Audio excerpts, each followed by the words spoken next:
We are unable to do the minutes of December 12th because you don't have a quorum of the folks that were present on that date. We can do the December 19th, 2017.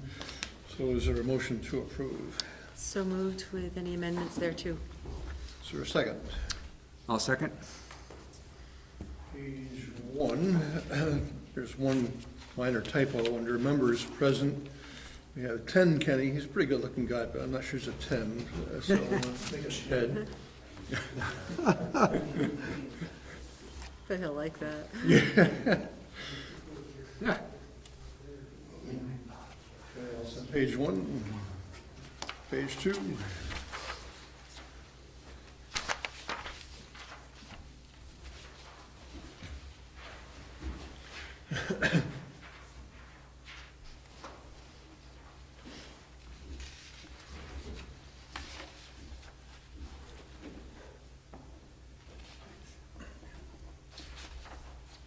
And page 3.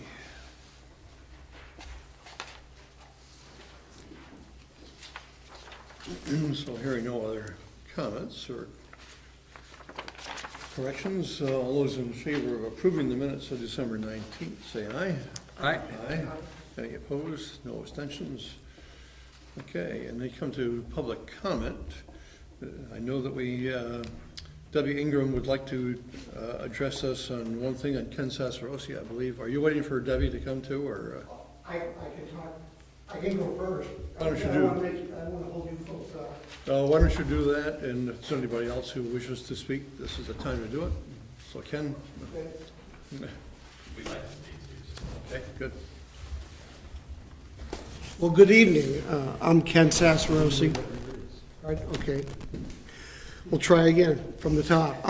Good evening. I'm Ken Sassarossi, a Williston resident, and I was on a couple of task forces that dealt with affordable housing, and one specifically about creating a local housing trust fund. My comments are to thank the town manager for including in the budget $15,000 as seed money for the housing trust fund in Williston. This would be the first money for the trust fund. It's really important to put some substance behind an idea that had widespread support. $15,000 is a start. It's not an end, but it is a start. It's important to get that start going. I think there is a discussion that ought to take place within the community about how you can grow that fund, what the source is, and that's something that ought to occur over the next year. But in the immediate future, it's important to get the fund up and running, provide some substance to it, and get us on the way to creating affordable housing. There's been enough written about affordable housing. The task force has provided you with information, statistics, and probably just anecdotally about the shortage we have throughout Chittenden County and the role that Williston can play in helping to bring affordable housing to folks that work, our seniors, and other folks who just find the cost of housing beyond their reach. So I don't want to keep you, but I do want to thank the town manager for getting this discussion going, keeping it going, and providing some substance to our discussion. So thank you for doing that. Any questions for Ken while I was here? Thank you. Thank you all. Just introduce yourselves and.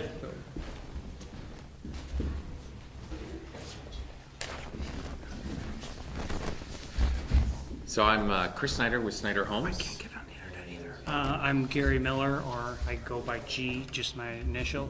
I'm with the Finney Crossing Homeowners Association Board, Yeah. The resident member. Yeah. And I'm here, or we're here tonight. We understand that there is a budget review later on with the Public Works Department with regards to plowing, roads and infrastructure and all of that. And we have been here before and have asked that the town consider plowing and maintaining the sidewalks and bike paths throughout the neighborhood of Finney Crossing. The roads and infrastructure have been constructed. They have not been accepted by the town at this point, but the plan is that this summer, many of the roads throughout the neighborhood will be completed to the phase in which the town can approve and we can start the warranty period. And so our request is that for next winter, that the town include in the budget funds to plow the sidewalk and bike paths, which are required as part of the comprehensive plan. And we build them, and our homeowners can't use them during the winter months because they're full of snow. So that's really what our request is. There's also one important point, is that since we started Finney Crossing, to date, there's substantial tax revenue that's associated with the growth of the neighborhood, and we're very happy about bringing that to the town. And in fiscal year 2017, there's approximately $1.5 million of property tax revenue is going to be generated this year alone.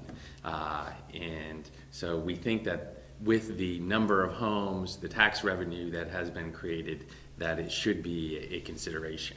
And I know G has a personal perspective about the paths as well. Yeah, I live on Dunmore Lane, and I walk to work at Maple Tree Place, and we had a big storm, and then we had the blowing snow last week, and the snow blew over. Coming home Friday night was pretty difficult. The bike paths, obviously, it was an immediate event, so it wasn't plowed at that point. But then Monday morning, I go down, and it still isn't plowed, and so I noticed other people also walking on the street as opposed to the sidewalk. So I think it's important to keep, and a lot of people go down to Shaw's from the neighborhood to shop. So I think it's important to have have the sidewalks plowed, and so we can do our walking safely. Thanks. You've probably seen the memo from Bruce regarding this. Yes. We're not actually going to take any action on it tonight, but I think it'll be on our agenda for next week. Yes. For actual action on it. Yes. But we just wanted to come here and have you understand our perspective on it again. Thank you. Just one minor point. The 1.5 million in tax revenue, I should point out, most of that goes to the state. I understand that. Okay, just wanted to make it's sure. It's still a chunk, there's still municipal taxes. Oh, sure, in sure. an area, so we certainly understand that. Thank Thank you. Thank you. Yep. So, Debbie will be along. She had a previous engagement ended at 7 o'clock, so she'll be along. But I think we'll go back to public comment after we talk about the equalization study. And Rick, if you would like to explain what's going on here. Actually, I'm going to ask Jennifer to explain that. She's been more involved with this than I have. As we mentioned last week, we received the common level assessment from the state on how our properties are valued. And we feel that the common level assessment for the town of Williston is lower than it should be. So Bill Hinman, our assessor, has been working with his supervisor, Doug Lay, and they've come to the conclusion that there's two large commercial properties that are driving that: the sale of Maple Tree Place and the sale of a hotel just north of I-89. Were sold in 2016 and 2015 respectively, and those are what's driving our number. And they're hoping that they can work out something with the state to take those two items out of our commercial number and get to a number that's closer to the median, because right now our median, Bill says the median ratio is at 98.67 and the aggregate ratio is at 90.13 because of those two sales that had large discrepancies. So they're hoping that they can do something without a formal appeal, that between him and his supervisor they can work out and get that up to where it should be. But we would like to request that the select board give permission to the listers, or the listers voted today, to ask the select board to give the town manager approval to file an appeal. I think it's, I think it's the chair of the board that actually files the appeal, so. okay. Yes. So the select board, we're asking that the select board take action to allow us to file an appeal for our common level assessment from the state. So questions for Jennifer? We've been through this before. Yes. It has a major impact on, The rationale makes sense, so I don't have a question. There's a motion suggested. I'd move to authorize the chair of the select board to file a petition with the director of property evaluation and review for a redetermination of the town's equalized education property value. There's a second. Is there discussion on the motion? Hearing none, all those in favor of the motion say aye. Aye. Good luck. Opposed? Sounds like 4 votes in favor, so thank you, Jennifer. So let's start then the budget review on buildings and grounds, operating budget. First, Excuse me.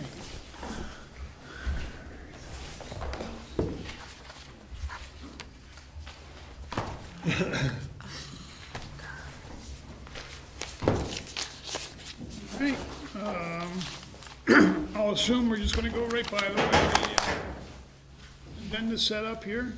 yes, so Public Works, buildings and grounds first. Buildings and grounds. Okay. Well, buildings and grounds is really part of the highway budget, but we have some separate items in there, mostly for the cemetery and the old brick church. Excuse me. However, the line item, it says old brick church, we're actually gonna be changing that top line item to municipal buildings because of, we're taking on, or I guess we found out we own the old schoolhouse. So we have to start taking care of that. The old schoolhouse on the, On the school grounds ground, over so there. it's on- Green. okay. stovepipe schoolhouse. It's always been my understanding the school owned it. I guess we own it. So we've already gone over and taken a look through it and done some minor things. But rather than just come up with a whole nother category, we just, in discussions with Rick and Jennifer, just said we'll make that, instead of just old brick church, that'll be underneath, we'll change the heading there, and that will be line items for taking care of that property too. Right now, that building, we're gonna have it assessed by Building Heritage, the guys that have done a lot of the work for us around, around town, to come up with a list of projects we may have to do in there. But one immediate one is, we've already done it, is ordered a door for the west face of it, west side of it. The door is really shot. Nobody's been taking care of the building at all.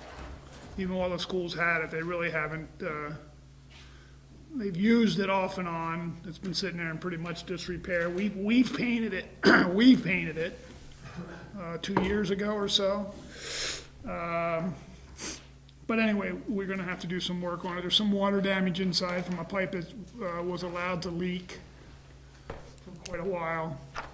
We've taken care of that situation. It's not leaking anymore, but, so that's gonna be the biggest change to that line item budget for buildings and grounds. So that was it for Yep, that's it. buildings, okay. Let's continue on with the operating budget stuff, and we can go to capital after that. All right, excuse me, highway.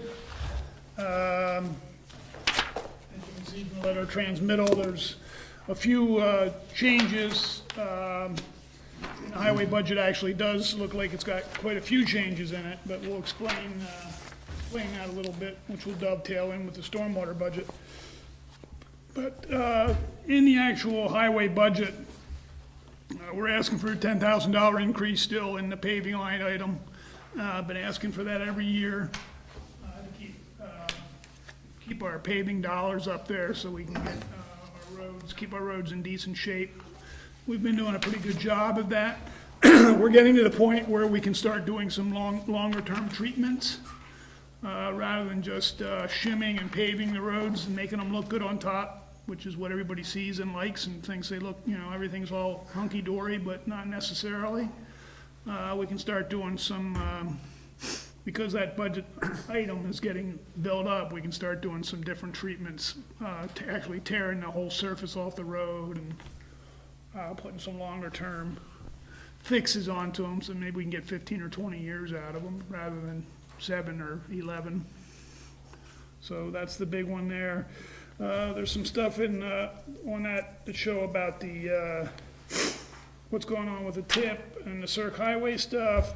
Gravel roads are ones where in the actual budget itself, I've asked for more money because there's new roads permits coming out that will make us do a little bit more work to our gravel roads, which won't be a bad thing anyway. But that's why you'll see an increase in that line item. Bruce, could an argument, I'm not arguing against the need to do this. I'm not arguing at all. I'm just wondering, is this the appropriate pace for that cost to be, or should that be under stormwater? No, it's not stormwater necessarily. Stormwater is going to be getting some of that. We charge the ditch work and stuff to stormwater, but this is the surface work, Okay, the actual travel wearing courses of the road that we have to rebuild the road, get some more crown into. We have gone after grants with stormwater and have actually gotten some from the Regional Planning Commission. But even in those grants, they'll only pay for the work that has to actually do with the ditching and those type of things. Even though it may say in there, improve the crown of the road, we have to do that, but they won't take that as part of the grant.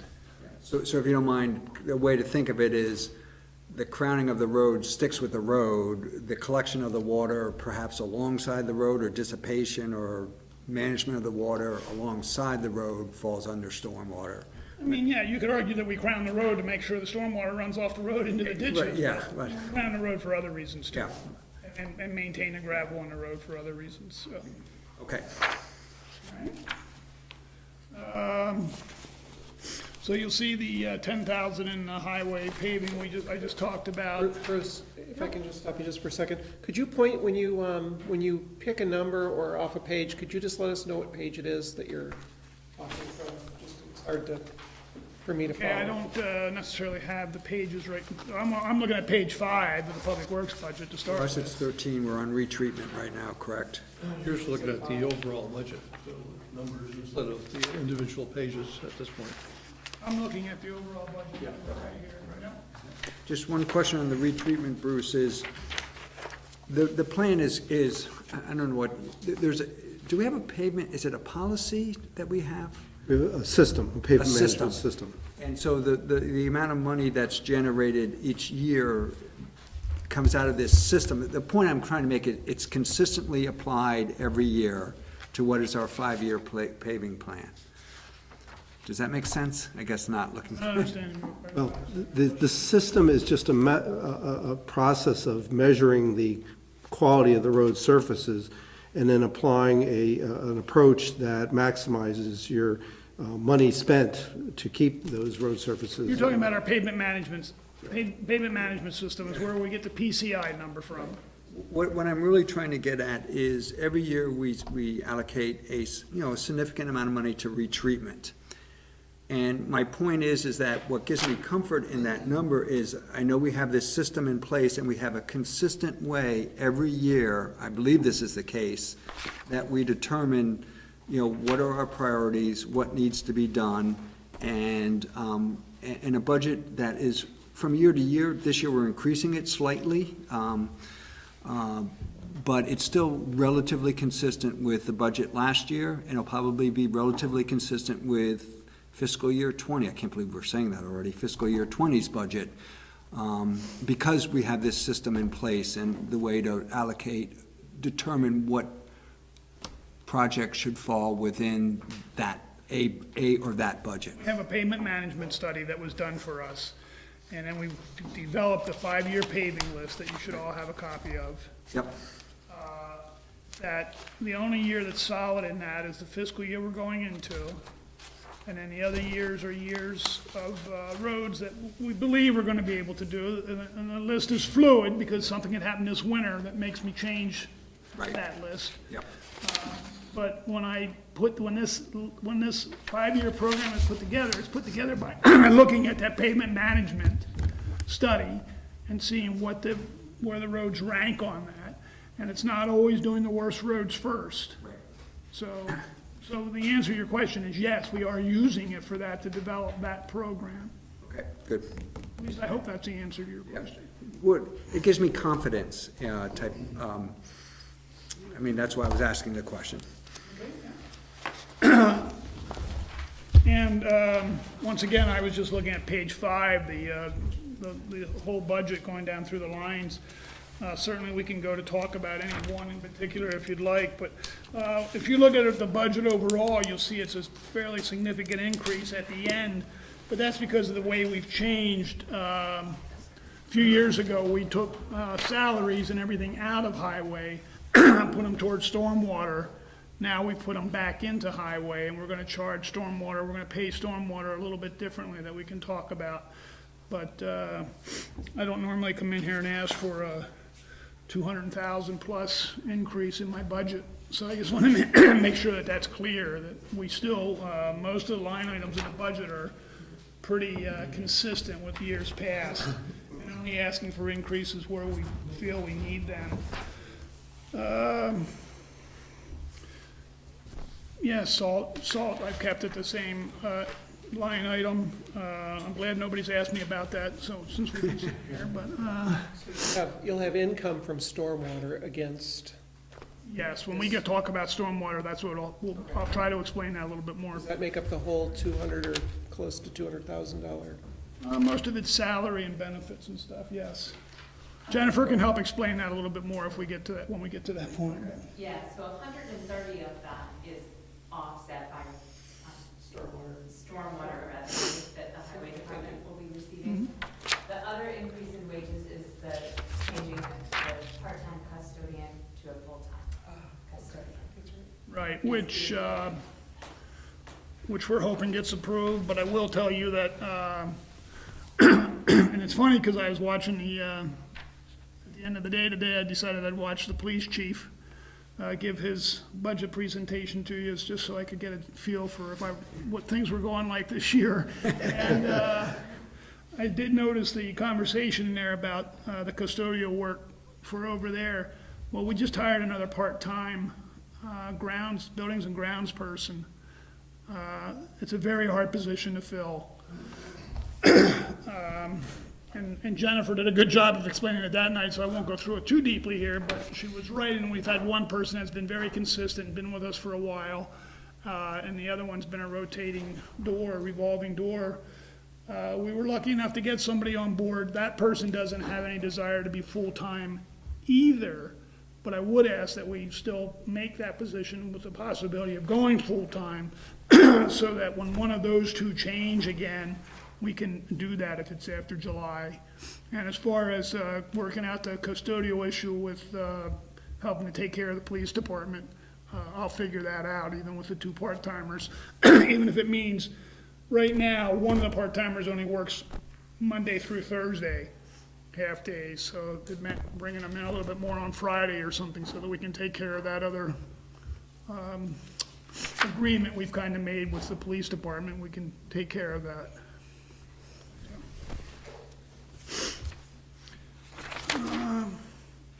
So that's highway in a nutshell, unless somebody wants to look at something or talk about something in particular. Any questions on highway? Perhaps we'll ask you to hold up for a minute and go back to public comment. And Debbie Ingram would like to speak on the issue that Ken spoke on. Hi there. Don't worry, they're safe. Great. Thank you very much, Terry, and nice to see everybody. Thanks for giving me a few minutes to talk. I understand from Ken Sasarosi that he's already made some comments as well. I was chair of the Housing Trust Fund Committee, and want to thank you for forming us, and especially thank Rick for staffing it and working with us.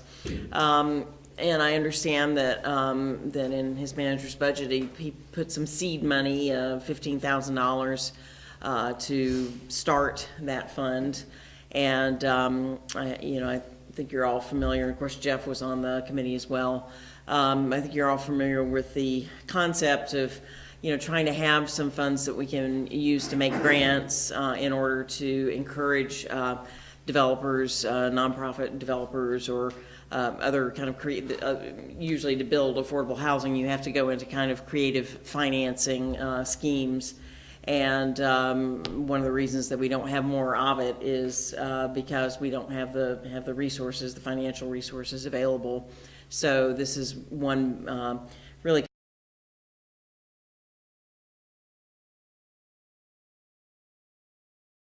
about for very, very low income folks. We're talking about people who are very close to the median income for our area, so around 80% of median income. But that will encourage young families to come, young professionals to be able to afford places here. And I think it's the kind of folks that we really want to attract to Williston, that we all agree we would, it's the kind of Williston that we'd like to have, so that we have greater diversity of incomes, and we're not just appealing to people at one end of the spectrum. So I wanted to please ask you to, encourage you to keep that $15,000 in the budget. I know you have to make tough decisions. I've been there myself, but I hope that you won't be tempted to cut that out to balance the budget, or to keep people's taxes low. I think it's really an investment in the town's future. And I would also just say that one of the things that we talked about on the committee, and that I would like to sort of plant the seed in your minds, is that there are other ways of trying to fund, provide the funds for this. And one way might be to actually ask people on the ballot if they would be willing to pay an extra half penny or an extra penny on their taxes in order to make this investment. I don't know if you'd be willing to do that this year, or we talked about perhaps maybe spending a little more time to do more education for people. But I know we did that a few years ago when I was on the select board with regard to the road maintenance, and Bruce can attest to that.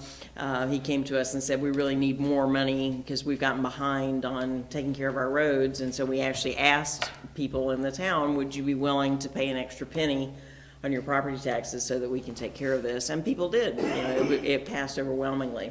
So I think we can trust people in Williston to do the right thing, and if we communicate it well to them, they'll also view this as an investment in the town's future, and in making sure that we continue to attract people that give our town some diversity, so we're not all just of the same economic bracket. So anyway, that's basically what I had to say, and I really appreciate your taking the time to listen tonight. Thank you. Move forward.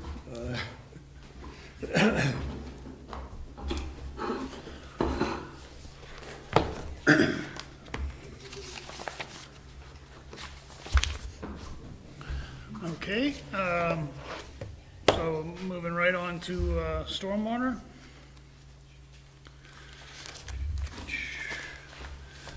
Is that in the update package you gave us? The printed? A new one that appeared. Okay.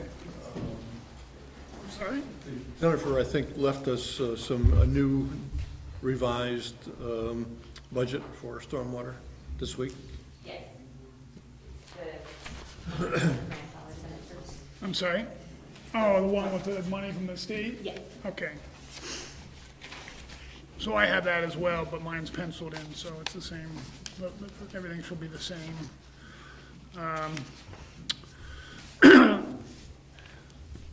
So I guess I'll start right with that, is the new budget that you received is, we got a gift this year that we weren't expecting, which was $25,000 from V-Trans that was given to the municipalities that have a stormwater utility. Each got $25,000 just as an incentive toward, because you have a utility. So we don't look a gift horse in the mouth. We did ask them if there really wasn't any strings attached, and there's not. So that was added in under revenue, and then just added to our capital savings for now, since it came in so late. Well, we actually got it this year. We didn't know if we were getting it next year for sure. We still don't know that we're getting it in fiscal year 19 for sure, although it's pretty sure the legislature still has to vote on it. But the feeling was that it was a 2-year program to start with, so that we're pretty assured that we'll get that $25,000 again. If we don't, it hurts us only by the fact that we don't have as much money going in capital savings, because it wasn't put into the program anywhere else at this point. There aren't any huge line item changes except for the salary that we were talking about a little while ago. So the stormwater department, I'm looking down the page at project labor under maintenance wages at $110,000. And what we're going to do is we're going to track stormwater work that the highway department does much more closely, and bill just based on that time, equipment and labor that gets used from the highway department for stormwater work, and then stormwater will pay that back to highway. Is that the right way to say that, John? Rather than just do it on the 20% that we started out with when we set this up. We've been tracking about, I don't know, I want to be a little careful, because we haven't been being as diligent about making sure things were kept separately, but I would say we were tracking about 10, 15, 17% of highway to stormwater.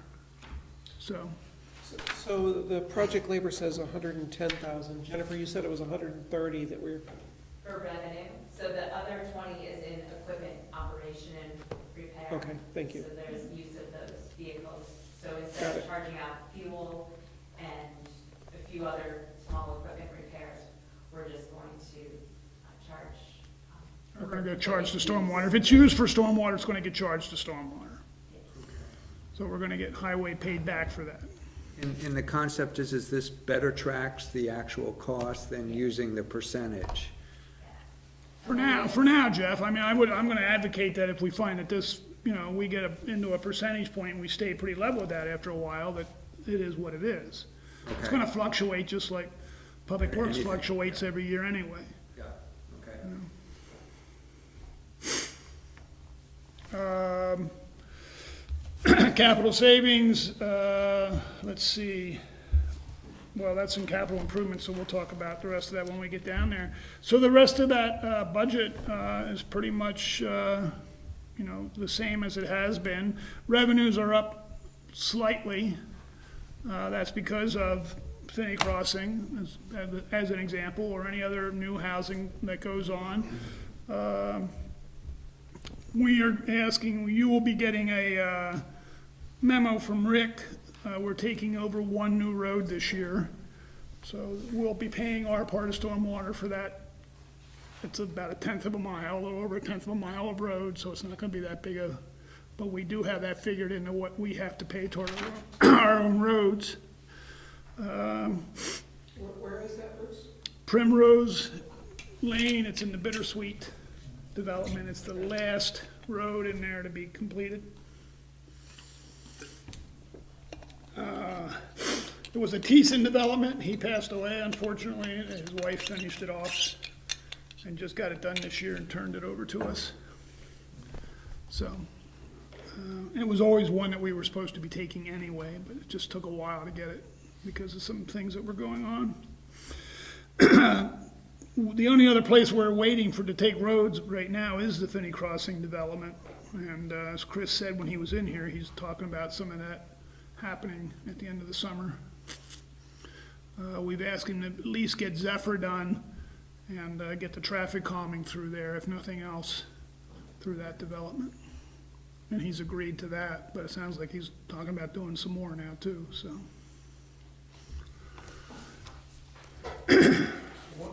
What is a retriever? We can talk about an hour, we can talk about it in capital, that's fine. Well, This goes almost back to Jeff's question a little bit about the gravel and whether stormwater should be paying for that. The retriever is an implement that's been around for a while.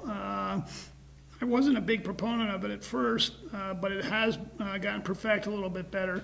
And it's used on gravel roads as like wheel harrows. A farmer would use that in the field that turn the earth and move it around.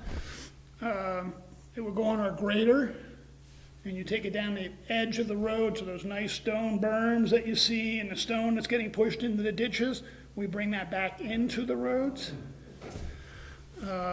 And the one I'm asking about, it's in our capital, is a little bit more expensive one, but it is one that will go on front of the grader. You can get them one that'll either go on your grader or one you can put on a tractor, but then now we have to have the tractor and the grader out there. And since we have the grader operator can go down with this implement on the front, turn those shoulders back in and then grade the road right behind it. So it will be, that's what that's for. It's not a dog. Looking for golden or Labrador. It's a dog. That's right. I love my dog, but it wouldn't be $12,000. How many miles of gravel road do we have in the town? Approximately 10, That the town owns, or? 10 that we have. And we'll talk a little bit about that too, and we can do it right now. One of the things that I'm asking the Regional Planning Commission to do this year through the UPWP is actually get us some more volumes and speeds. I'm really looking more for volumes though on our gravel roads, because some of our gravel roads, as much as everybody wants them to be gravel roads, may be handling enough traffic that it's time for them to become a more hard surface road, whether anybody wants to hear that or not. River Cove Road could be a good example of that.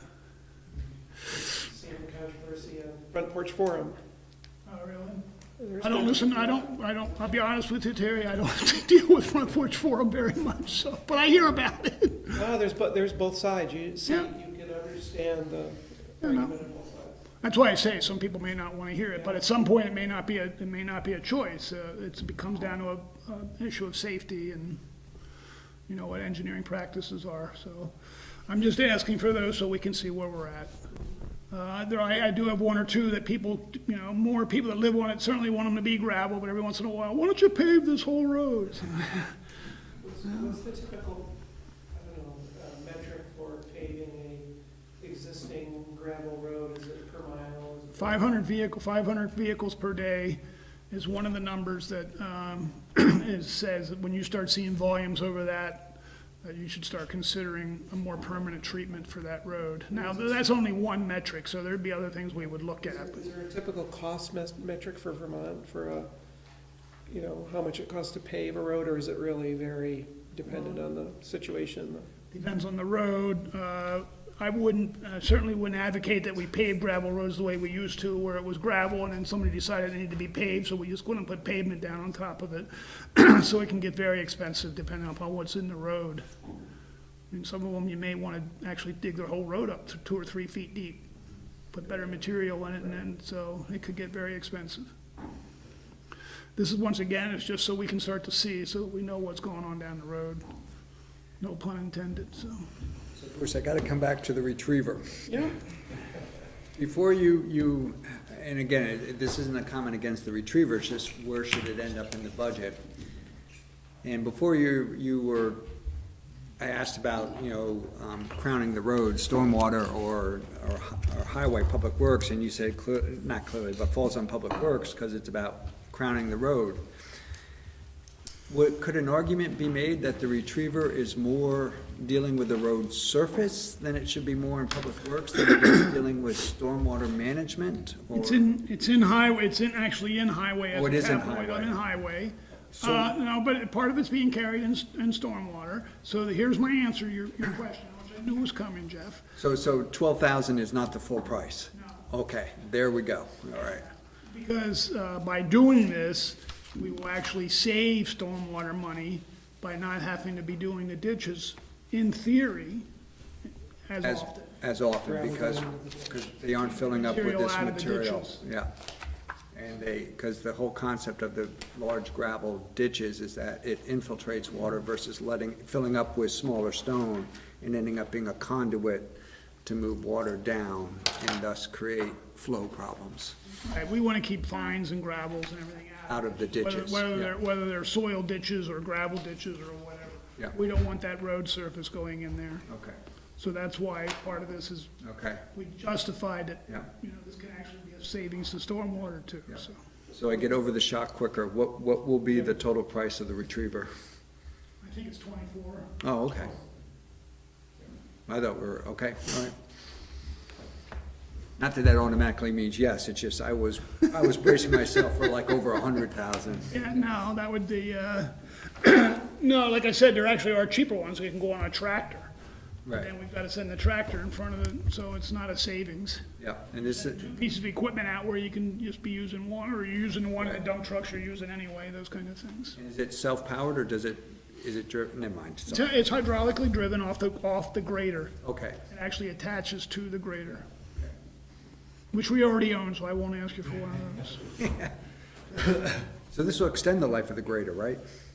Just kidding. You get pretty good life out of your graders, Jeff, let me tell you. Our last one was like, I think, an antique, so. We just replaced the grader a few years ago, if you remember, and we didn't buy a new one then either. And the one we replaced was about 30 years old. Okay. So we get good longevity out of a grader. And I would expect you get that kind of out of this too. With 10 miles of road, it's not like, Yeah, Huntington or some of these other towns, it's the opposite way around. It's 40 miles of gravel road and 2 miles of paved road, so. okay. Anything else, stormwater? Okay, then off to water.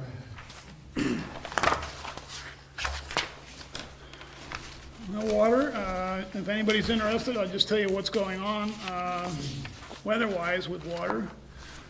We've been pretty lucky. As far as the water department is concerned, we've had one water break. That was the night before New Year's, and it was the service line to the library. But that job actually went really well. They were out, we found it about 5 o'clock. Probably started digging at 8, and they were out of there by 2, which is actually pretty good. It's 2 in the morning. 2 in the morning, yeah. Not all the way around. So about 4 or 5 hours, which is really good, especially as cold as it was that night. We found about 2 feet of frost under the road. We've had some other freeze-ups. Some homes have had some freeze-ups, lines split in them and breaking. This last weekend, the water department was quite busy with freeze-ups, but they were all either business or homeowner. They weren't ours. But unfortunately, one of the freeze-ups that happened was the library, which I know Rick sent you all an email about. A water line broke at an elbow in a wall sometime after 2:30. And wasn't discovered till 8 o'clock or 8:30 the next morning when they came to open the library. So she had quite a bit of damage. But Marty's Marty, she does a good job over there, and she's got it all pretty much under control. And most of the carpet's already ripped out. It's all getting dried up. So it seems to be going really well over there. But it was quite a scene to walk in there and see that water. Will insurance cover the carpet, or is it just, since it was already old to start with and you were gonna take it out, does it not cover? We don't know exactly. It's an interesting situation because we were scheduled to replace it this coming weekend anyway. And the insurance company asked the question, well, if you could have left it, would you have? Or, you know, in other words, if you hadn't planned on replacing it. And the fact is, the carpet that we ripped out, we were going to be replacing because it wasn't adhering properly to the surface below. The adhesion wasn't, well, the water made it worse. So for the same reason we're replacing it, that's the reason why it's not salvageable. So I don't know what the insurance company is going to cover, but the fact of the matter is we had that money budgeted and planned to replace it, and actually the schedule, we're going to stick to the original schedule. We're hoping to get in there on Friday to start. Drying up already? Yeah, they're doing a really good job. I mean, it's not 100% dried, but it's getting there. Each day the humidity levels are going down significantly, and we're hoping to get in there on Friday and start doing the new carpet work. And luckily, because of the way the library is, its bookshelves, most of the stuff was up. Yeah. So she lost very little as far as actual books or any kind of product is concerned. It was really something to see. I've seen a lot of flooded buildings, and it was flooded as bad as most I've ever seen. The basement had 2 inches of water easily, and it was still running in conduits. Good for Deb Roeder for being there forever. She knew exactly where to turn the water off. So when she walked in on Monday morning, she went right down and turned the water off. But you think, well, you know, what good did it? But it did do some, because it stopped it that much sooner than waiting for us to get there and find it and everything else, so. We also found that the phone system may need replacing completely. The phones weren't directly touched by water, but the water got into the cabinet that holds all the wires and caused some shorting, which damaged the electronic phones. So we may end up having to replace the phone units. The water was pouring out of those conduits in the basement that looked like water pipes rather than the conduits for the electrical for the phone. Yeah, huh. It was really something to see. Wow. So that was just the way it found its way down to the basement, so, anyway. Okay, back to Water. We are asking for an increase in our retail rate this year. Some of that is based on the fact that we are seeing a 3% increase from the Champlain Water District to our wholesale rate. We're still asking to put the $33,760 into the water tank capital, which will be the second half of the first year's payment. Just quickly, the new water line is not online. I mean, the water tank is not online yet. We thought it would be by now. But they had a problem with some security cameras and electrical issues up there yet that they're still trying to get straightened out. Hopefully they'll have those straightened out by the end of the week, and then they'll start refilling that tank. We filled it once, dechlorinated or did all the testing, everything passed, but the water sat there long enough that we had to drain the tank back down. That's the bad news, because it's a waste of water. The good news is we're not getting charged for that 400,000 gallons of water that was dumped back out of it. So hopefully we'll see that online within the next 2 weeks. Anyway. Just one do with 400,000 gallons of water. Check your basement lately? That's right, we didn't have in the library, no. It goes, the drain over there is down the side of the new road it's constructed down to Mountain View and into the ditches, and it's all dechlorinated. You know, it's no different than when they were draining the tanks to do work on. It's the same kind of thing. Okay. And could you just briefly, I'm sort of lost about what the water tank, the 33,760 is for. Well, we agreed to pay for a million, I think it's $1 million something of that tank. But the payments don't start until the tank is actually built and finished. Okay. Oh, so And it's this, a year or two, or, I don't know if they're giving us a 2-year on that or not. It turned out your program was telling us it was a 2-year forgiveness, and it was really only a 1-year forgiveness. yeah, and that, there was a. Anyway, that's the second half. Last year, we put half of the first year's payment in, Jeff, and this is the, so I we didn't have get to it hit it now. all at once. Right, and then once we get into repayment, the actual repayments, I take that back. So this will be the, This is the second half of the first year's repayment.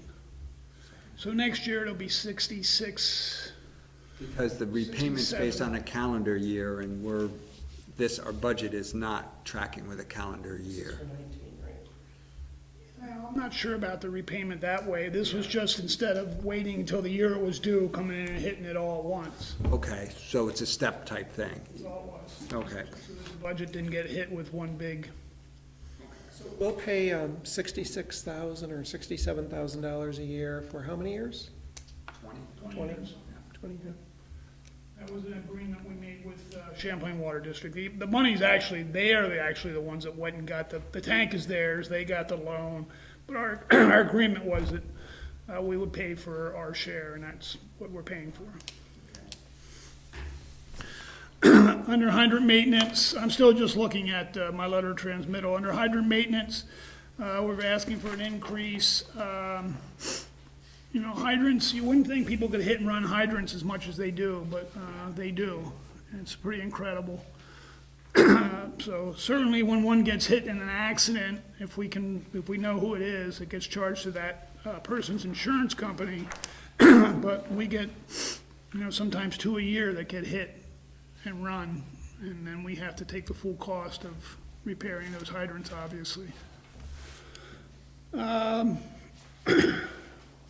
And then there's also a capital sheet, just looking at the letter of transmittal that deals with hydrants, and I can talk about that more when we get into hydrants. So the overall increase that we're asking for in the rates is 2.98%. And that will allow us to put some money, into the capital savings fund, which in water is a place where we need to build our fund to a little bit more comfortable balance than we have now. And the 2.98% is just, that's the, trying to think of how to. The 2.98 applies to the portion that's based on how much water I use, not my basic user rate, which is remaining the same, if I read this correctly. No, basic user rate's going up. Your weight per 1,000 gallons is going from 470 to 484 per 1,000 gallons. But it says here, my basic user charge, existing and new, is $5.53 per quarter. That's the user charge that you Right. get billed. You get billed even if you don't use water. period. Right, I'm just, right.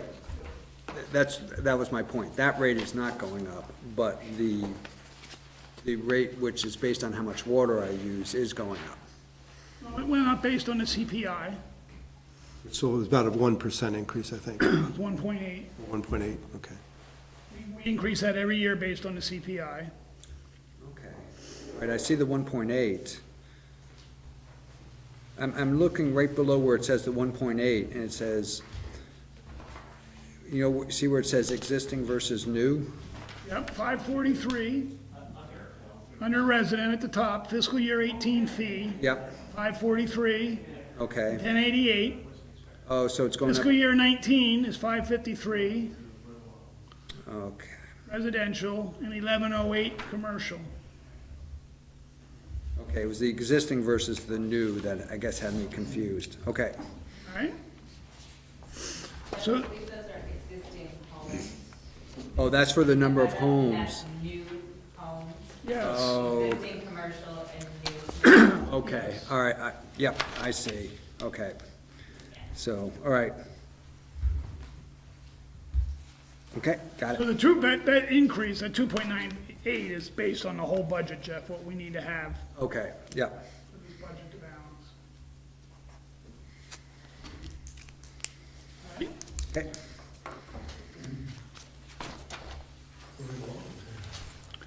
Sewer, last but not least.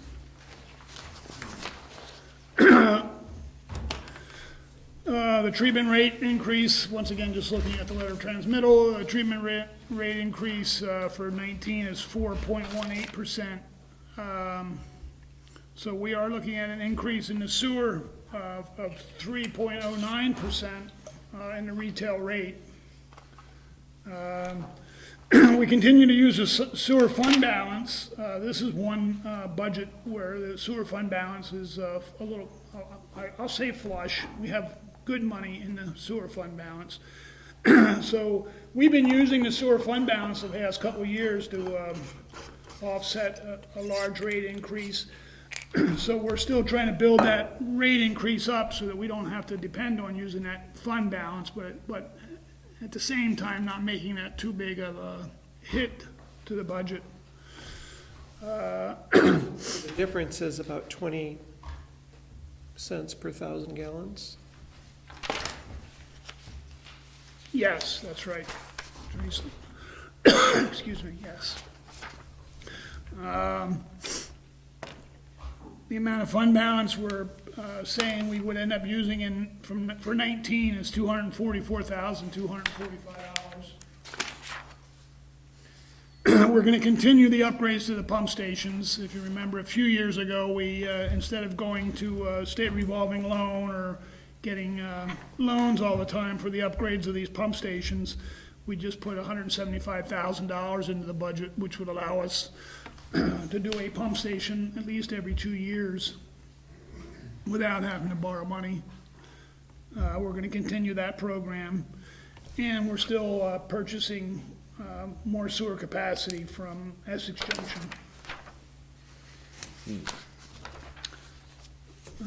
So that's really the biggest, there's not a whole lot of change in the sewer budget either.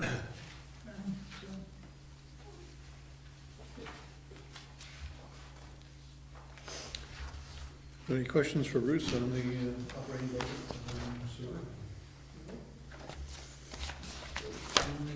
Capital budget on all the above.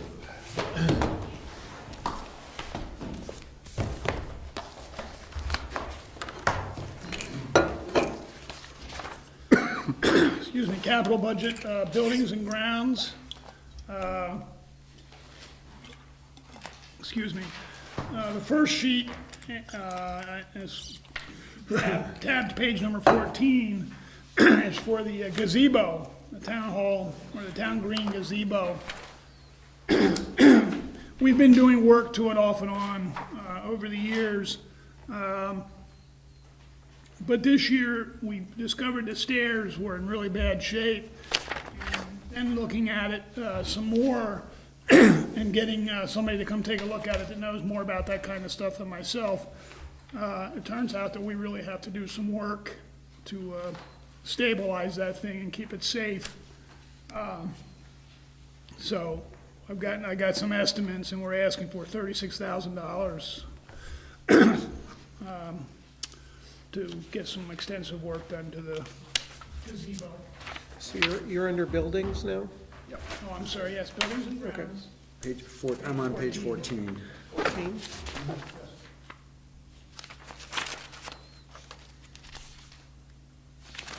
Right. And page 15 is, if I'll remember last year, we had the steeple redone right here. When we got up there, we found quite a bit more work needed to be done than we had thought. And Rick and I, and Jennifer came up with, we had some other monies that we were able to put into that. But what it really comes down to is we need a second coat of paint on that steeple. So that's what this $6,000 is for. 18 is just a placeholder for the roofs. I'm sorry, Bruce, that's on the brick church? That's the, This one right here, where we're sitting. oh, right here? Yes. Oh. Right above your head. Yes. Last year, we had quite a bit of work done to it, but when they got up there, they found there was more than we had thought. So instead of getting everything done, we had to switch to something else, so we still need to get a second coat of paint on it. That's what this is.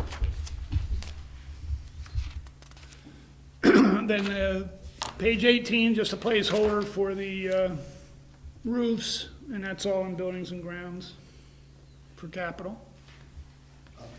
Eventually, this will be an interesting decision for the board, because what currently is on both roofs is a slate roof. The question is, do we keep it slate or replace it with some other material? And I believe the money that's shown here is for some other material. Some might argue that historically, we should stick with slate because that's what we historically has existed on these roofs. That isn't necessarily true. But we've had slate probably, I don't know how long, but I don't know about this roof, but I do know that the slate roof on the old brick church is not an original roof. Okay. When the church was built, 1832, I believe is the timeline on that. It was before rail, and rail is what brought slate for roofing to be done. That roof, the roof that was on that church and is still underneath there is the old cedar shake. So when you go in the old brick church and go to the top, and if you've never been up there and you'd like to go up there, let me know. You'll see that it's very well braced. And all that extra bracing up there is because that slate roof was put on. Okay. So I just want everybody to keep that in mind when we say, well, it's gotta be a slate roof, because it was not a slate roof originally. I'm not saying go back to cedar shake by any means, but you're not gonna be, from a historical context, I mean, quite honestly, some of the people that deal with this kind of stuff all the time are telling me we should just go to a standing seam over there. This one, like I said, this roof, I'm not sure of. That's a tin roof?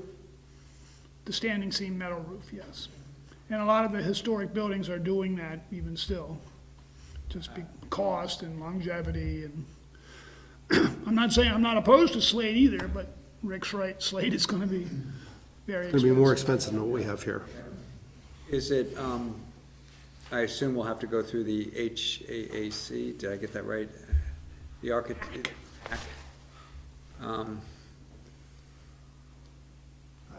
Yeah, most likely. yeah. I mean, we wouldn't be exempt from that, would we? No, we're not exempt, absolutely not exempt. Yeah. Yeah. That would be nice, Jeff. Inappropriate, but nice, yeah. Okay, yeah, but we deal with that later. Yeah, I just wanted to point out that it's gonna be a big issue when it eventually does come around. Okay, yeah, sure. I mean, this is a huge, So we're putting in $250,000 in the budget for 2021. As a whole, it's kind of a holding place. It doesn't, there's no magic to the particular year, although the longer we wait, the more likely it'll become needing to be done. What's the effect on the budget this year, though? Is there any effect? None. This is just a sheet as a placeholder. We have a few of those. And there is definitely signs that both roofs are wearing. You know, occasionally there'll be slate that just falls right off the roof. And that's not good. not a good thing, yes. The fasteners, the fasteners are what wears out. So you can't reuse the slate? Once it comes off, you usually aren't gonna, Well, not when it slides off probably, but I don't think you can reuse it, but I'm not an expert. No, it'll be something we'll have to explore. I mean, it has worn over the years, it's 200 years old, so, you know, the slate has worn down some, so I don't know if you would want to reuse it, if you're gonna put that kind of money into it anyway, because you'd still have to take it off. It's the fasteners now, though, that are what really fails on them for the most part. They didn't have stainless steel back then? Yeah. And, But you'll like this one, Jeff, the stainless, talking about stainless steel, just real quick, the library break, the water line that we had, it was a saddle that broke. The back side of the saddle was stainless steel, shiny and new looking. The front side was regular steel, and that's what failed. oh my goodness. So if they'd have used stainless steel all the way around that, would have been, anyway, just since you talked about stainless steel. And just real briefly, on the roof thing, we could choose to do the roofs in separate years. Do we have to do both in the same? I No, mean, it might be a cost savings overall if we do that. well, I was thinking that it was such a large number that we may end up having to borrow short-term for that. And so I'd rather do it, have one vote than two votes. Yep, okay. And they do seem to be wearing kind of out at about the same rate. Yep. I get your point, okay. Okay, then, next, capital highway. The first one is, page 23.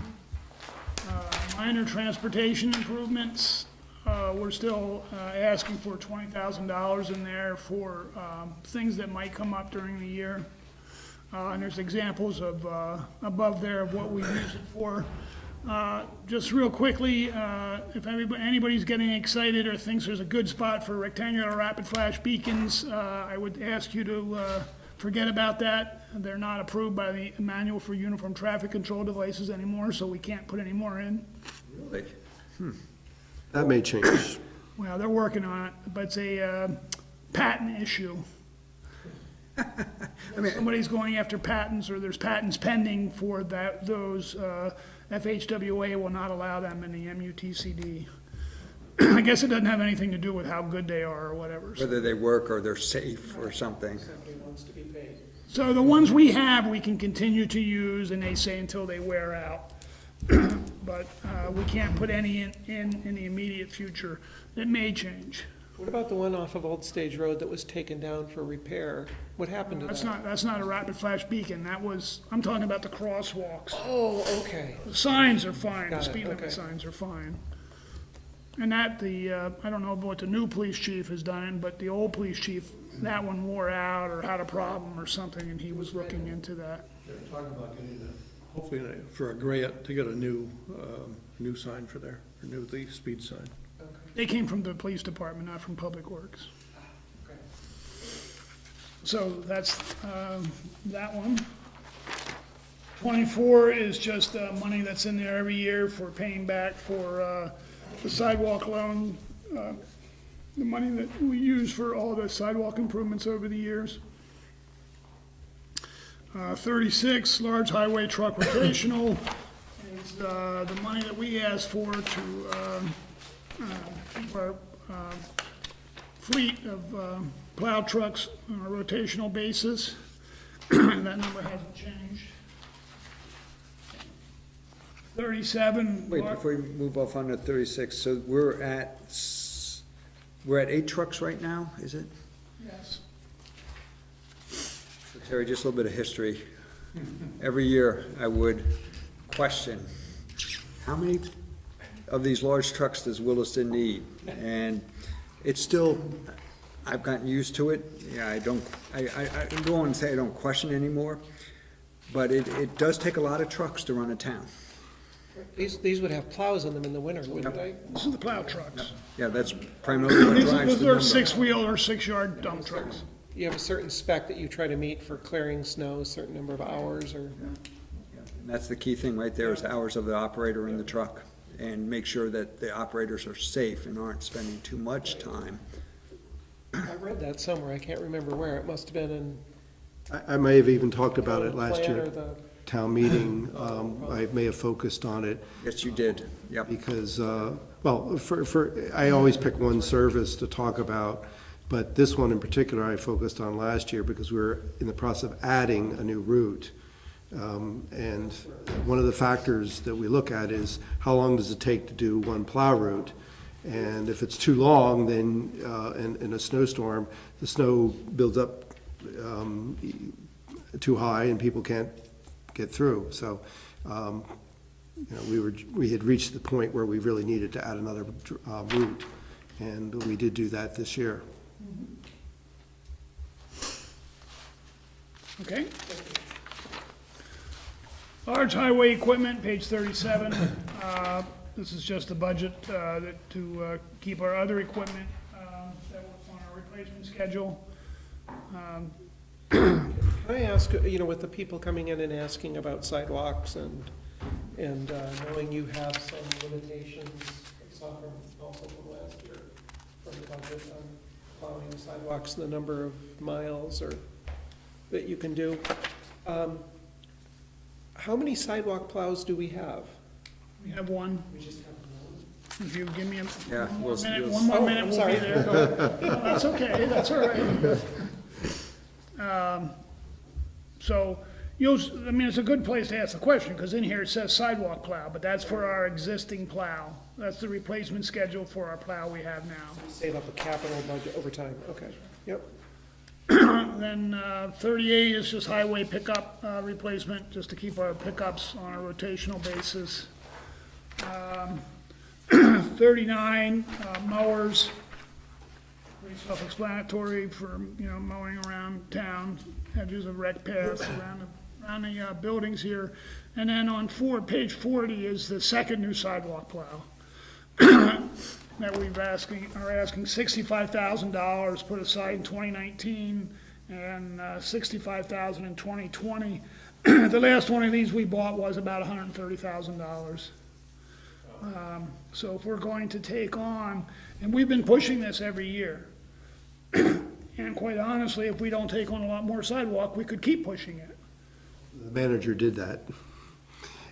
Oh, yeah, I see that. I didn't see that.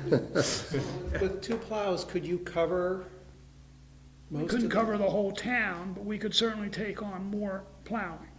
We don't do, I mean, let's go back to, Chris coming in here, and you guys are gonna talk about that another time, but, even when we take over Finney Crossing, we won't plow every sidewalk in Finney Crossing. We don't plow every sidewalk in any development now.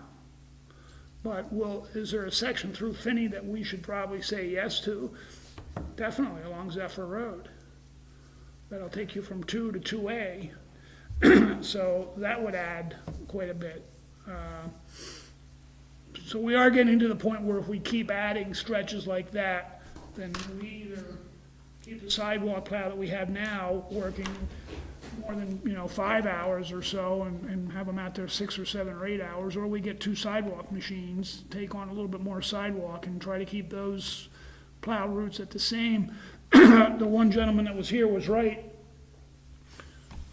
With the wind and everything, and Monday ended up being a problem because that's when we discovered the water break in the library. So Jeff is part of the sidewalk plowing, so we didn't get out that morning to do the rec paths that were blown in all weekend long. So, that's what happens when you have people doing different things. There's not a lot of things in the wintertime that will keep us from going and doing the sidewalks, but obviously the library flooding was a little bit more important in our Priority, yeah. opinion, and I'll have you know that is the only time my Great Dane has turned around on the path and left me. is that right? Hit the straightaway. Great Dane? We hit the straightaway around Williston Central or Allenbrook, and the snow got so deep, and she just looked at me and took off. Pretty good. Like, thanks. The snow was deep enough, had blown in enough that we couldn't do it with the pickups anyway. We had to get the blower from the sidewalk machine, which then slows us down even that much more because it only does 5 feet wide, and it takes longer, obviously, when you go to blowing rather than pushing. So, So Bruce, if the town decides to go ahead with a second sidewalk plow, what will be the impact on manpower? it would be another person. Okay, so it will be a big decision that way too, because it will be a key factor in adding another staff. That's right, and I'm not asking for one right now, but I wouldn't turn one down either. To be honest, I mean, it's certainly for highway, it's, Yep. Okay. and here's the retriever. Page 41. Yes, page 41. This is a little bit, well, down at the bottom, it has it broken out to the 12,000 in general fund and 12,000 in stormwater in the box on the bottom left side. The next one, 42, portable traffic signals. This is something that's been around for a while, but is becoming more and more popular. Rather than have to either use your own crew for flaggers or pay flaggers, you can set up, and we've all gone through them, temporary lights. And these are portable ones that we could take out, the crew could take out, set them up, do their work. When they're done, take them back down and go on our way. What does that do? That relieves 2 people that we can put back to work rather than having them flag. And when you have a crew of 6 people, and you have one on vacation, and one sick, and you take 2 to flag, well, you only got 2 left, it's not, you're not, so, we thought about this, and Heinsberg has them, they're using them, I think St. Albans has some, they're becoming more and more popular, and I really think they would help us in the long run. I did look at, we used some, flaggers this last year, contracted flaggers. I think it was $800 for the day. And to really get into using them, they want us to do a contract thing with all kinds of, you know, shed and liability and everything else that I'm not willing to sign, nor would the town want to sign it. So this is something we really do want to. Similar to what was used on Industrial Avenue for the bridge. They were more of a permanent temporary kind, Terry, but yes, the same kind of thing. Well, these would be a smaller rig we can tow behind us fairly easily. You set them right up the day you're going to do the work. You do the work, and at night even, you could just turn them off. If you're coming back out the next day, say we're doing a long ditch line. A good example of a place where they would come in real handy is we got to do something with the church on Mountain View Road, the Christian, I think it's Christian Alliance, down at the other end of Mountain View Road. You know, to have something like this over there would just be really ideal rather than have to take up people flagging. So you typically use town staff so far, that's what you've been doing for flagging? Flagging? Yes, I have told Mark that I'm not opposed, and as long as we have, you know, we keep an eye on the budget, that on some of these projects, it's just as good to go ahead and hire a traffic control company for the day. Because once again, you take 2 people out of the crew, out of a 6-man crew, you don't have, you know, it really slows things down. So all our people are certified, go through the training every year, have their flagging card, and can do it, legally do it without any problem. This is primarily just for your town-sponsored projects, because if you hired or contracted a job, it would be flagged by that company. Oh, that's definitely, that's correct, yes, yeah. Whenever we hire a contractor to come in, water breaks are a good example, they don't even use their own staff, they call a contractor who comes in and does that for them. Do you feel it's cost-effective to do this, just for the number of times we need to do this? These would be very beneficial, and there's also times where we could use them, other times we could use them if, you know, we had an intersection get knocked down or something, we could use these on a temporary basis if we had to, so there's more use to them than just that. And that's it for highway. That's it? That? Nothing. That's it. Water, the first one's Champlain, water line upgrade. Chamberlain Lane, I'm sorry, Chamberlain Lane, page 69. page 69, Chamberlain Lane, water line upgrade. To change an existing 8-inch to 12-inch, and all we're asking for is money in 19 to start looking at coming up with the engineering and the plans that we need to do this. This situation has been out there for quite a while. I'm not sure why it was ever put in that way, but, so that's just to correct a existing problem. And then on page 70 is the water and sewer meter reading system upgrade. That's just to keep putting money in our capital savings for upgrading our meter reading, which we just did this year, so this is just putting money again aside for the next time we go to do it. That's it for water. And sewer again. Page 71, water and sewer pickup truck replacement. Once again, it's just to keep our trucks on a rotational basis for water and sewer. The next one, page 72, is the backhoe replacement. Water and sewer portion of the backhoe. 73, the pump station upgrades, I talked about a little bit earlier, the 175,000 that we've been putting aside for keeping our pump stations up in good system. On the pump stations, Sorry? on the pump stations, I noticed that they're associated with different developments. These are pump stations we own, they're not development pump stations. So they're separate, so they're outside of the developments, or? Well, they may be in a development, but they're still our pump stations. Any pump station that has over 200 connections, or a municipal connection, can be given to the town or taken over by the town of Williston, so we own 10 of them. So they are in developments, but that's because of the number of units that they serve, is why they become ours.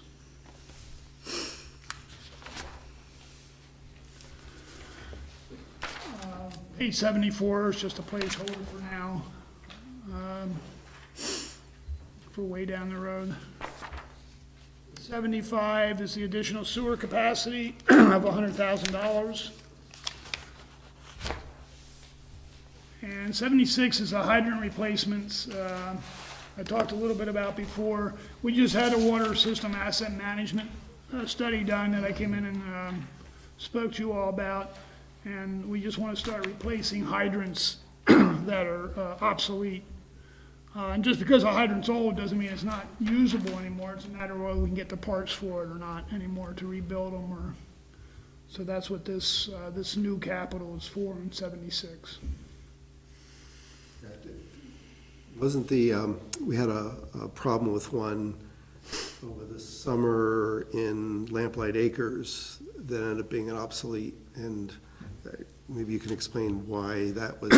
Well, the hydrant itself was obsolete anyway. It was the oldest hydrant, 1966, I believe, vintage, which really isn't that old. So we thought we were gonna go in and shut the hydrant off with a hydrant valve and then replace the hydrant. We got in there and started digging and dug it up. We found out there was no hydrant valve. So we had to turn the water off to the development that we weren't planning on doing. And because our valves wouldn't hold closer, we had to keep going out and farther out, so we ended up closing all of Lamplight off. Needless to say, the residents weren't very happy with this because it was not planned, and the repairs took a whole lot longer than anyone had ever envisioned. It's supposed to be a quick in and out repair, and it took all day. So that was a live hydrant, the water was? There was no hydrant valve to be able to isolate the hydrant itself. So yes, what you're saying is correct. It was a live hydrant. So that would really, if you hit that hydrant and knocked it off. It could have been a problem. The hydrant itself the stem in the hydrant itself is supposed to fall and not let that happen. But what you're saying is absolutely correct. If that broke or failed, then we couldn't have gone over and just shut the water off for that hydrant. We would have done just what we did and start turning off the development. How many hydrants do we replace for $40,000? Depends on what kind of number the contractor gives me, Terry, to be honest with you, but hopefully 5, 6. We're anywhere from $3,000 to $6,000 when we're going to do hydrants, so, 6 times 5 is 30, maybe a little bit more. Depends on where they're at, how deep they are. So it's gonna take a while to get to. Yeah, if this gets approved, what we'll probably do is put an RFP out and try to get one contractor to come in and take the 6 or whatever and do them under one contract.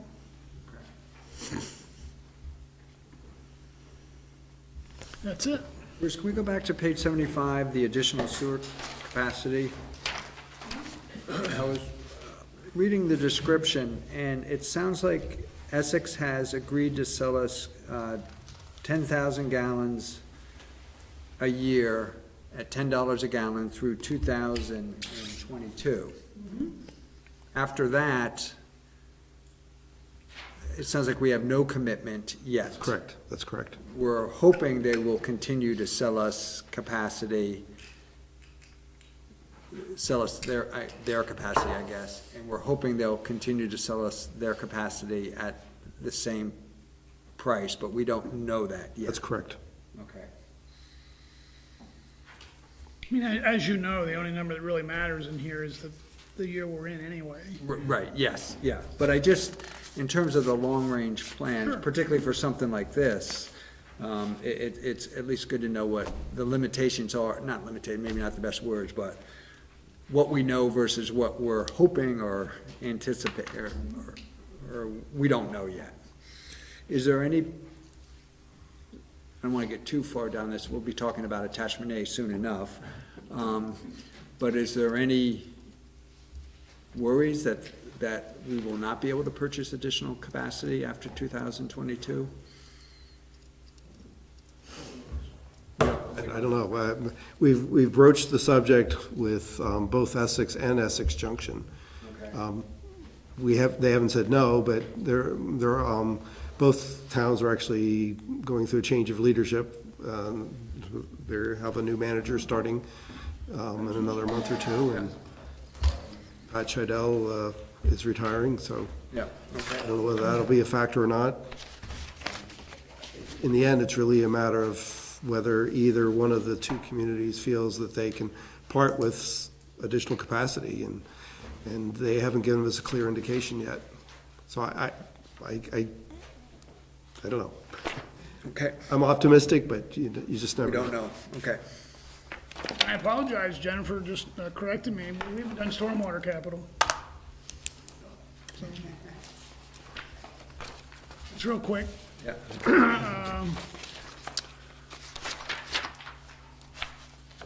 Page 80 is the Allen Brook flow restoration, and what we know we're gonna have to come up with is a phosphorus control plan. So even though there's no money in that for 2019, you can see there's plenty in capital savings, so we feel confident we'll be okay with that for right now.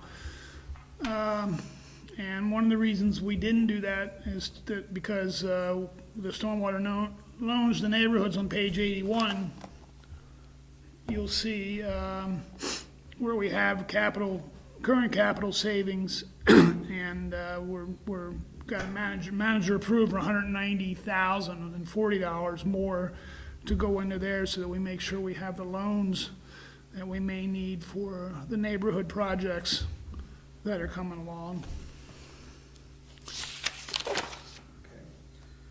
And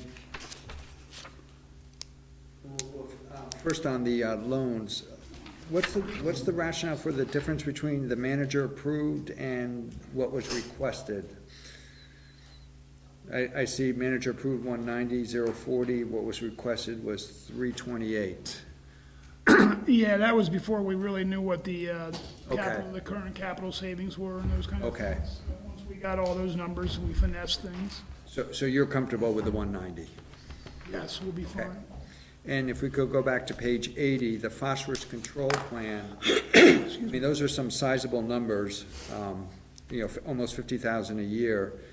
Is that to do planning work, or is that to actually install, to do actual projects? No, this is the Allen Brook flow restoration / we added, actually, if you take away the phosphorus control plan, before this you saw it, it's just the Allen Brook flow restoration Okay. projects that we have already.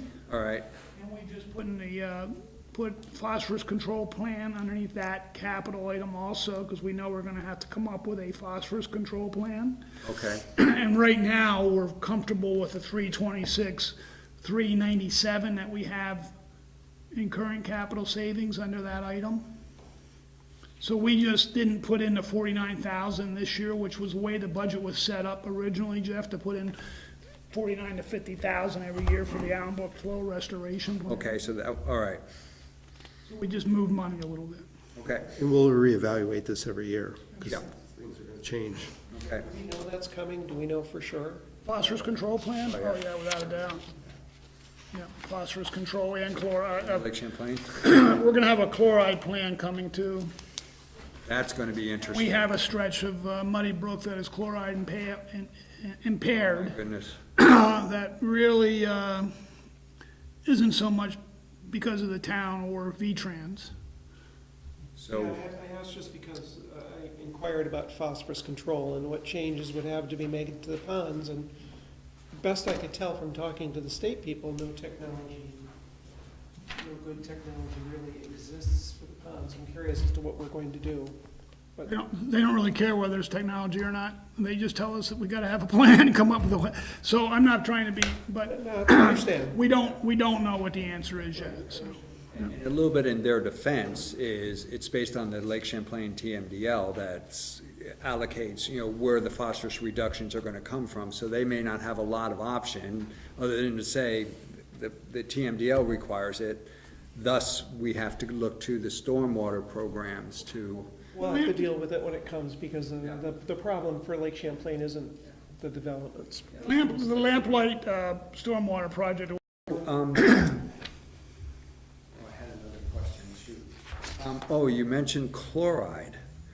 Very interesting, because is there only one way to help alleviate that, which is to not stop or reduce salting the roads? Yeah, it's definitely salt that's causing the chloride concentrations. So far in Vermont, we're not real bad, but it's definitely getting there. Yeah. Oh, your problem. If somebody slips and falls and sues us, it's in our contract that it's gonna be your responsibility. Ouch. So the only way they can take care of that is to bear things off. New Hampshire came up with a program that said, no, contractors, you don't have to do that, and if something happens, you'll have the same kind of protections that the state has. That has been, that's a law, it's been challenged, and it's in, I think it's all the way to their Supreme Court right now to see whether they uphold it or not. And we're hoping they do, because if they do, then we're gonna push in Vermont, have that same kind of thing happen here. It's really important for us, because we have a stretch of Muddy Brook that is chloride impaired, and it's mostly through Maple Tree Place, the Taft Corners area, right where you would think it would be. Okay. So, are we contributing to that? Certainly. Are we the main contributor? Not by a long shot. Okay. So. And then the last one is the watershed improvement, capital item, page 82. And this is, well, the box explains what it's all for. And we're just carrying the same number we've been carrying. And this is for other projects that were identified in that watershed improvement plan that we've had set up. There's a long list of projects on that plan. All right? Any further questions on capital? Okay. Yeah, thank you. Thanks. Next on the agenda is to talk about the overall budget review and figure out, I think we have some folks here that can give us some quick tips. Yeah, well, I'm going to ask Jennifer to help out here, too. We have several major topics we wanted to talk about, and then staff is going to be looking for some direction from the board as to where you want this whole thing to end up. And one of the major topics is the fund balance and how that's going to get used. Another major topic is the fire department and how that's staffed. And somewhat related topic is the whole solar panel project and how that gets funded, because that also involves the possible use of fund balance monies. I have, in the past, I, in fact, included with your packet was a possible budget change thing. I have a new one here I'm going to distribute, because this reflects the latest numbers that we had talked about today. Thank you. We just got that together. So I prefer that you refer to this and not the other one. Thanks, Rick.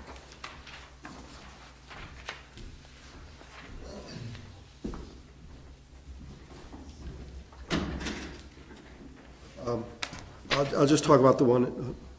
I need to run down and grab my quick summary sheet. Okay. Well, while she's doing that, I will talk about the solar panel. That's the one I'm familiar with here. The we're in the process of evaluating that whole deal, as it were. According to the agreement, we had to put in a written request for an appraisal, and we did that. The appraisal came back, I think it was $345,000 to purchase the units. I believe the original estimate was $340,000, so that actually is pretty close. So if we do buy them, we will gain revenue back, or actually reduced expenditure, not really revenue, because the power that's generated will then offset some of our expenses for electricity. So the other part of this is, how do we pay for that $345,000? So what we're proposing to do is, there's some money, and I'm using round numbers here, $250,000, I think, left over from the Public Works Garage project, which we had originally set aside to buy the solar panels that are on that building. When we negotiated the contract for those solar panels, the contract ended up being for us to purchase them $125,000. So that means there's $125,000 we don't need in that fund anymore. That's money that we've already borrowed and we already have, so it's sitting there. So what we're proposing to do is use $125,000 out of that fund and put it towards the solar panels here. And then the remainder, we're proposing would be fund balance, because our fund balance is too high and we need to find ways to bring that down. We believe that the best way to accomplish this would be to have a townwide vote by Australian ballot on this topic. And the money to reuse the money for the highway garage, I think, would require that anyway, because that money was approved by bond vote. We can't use it for anything other than that unless the town votes to use it for something other than that. So it just made sense to kind of put all this together and ask the townspeople if they want to pay the money towards buying those units.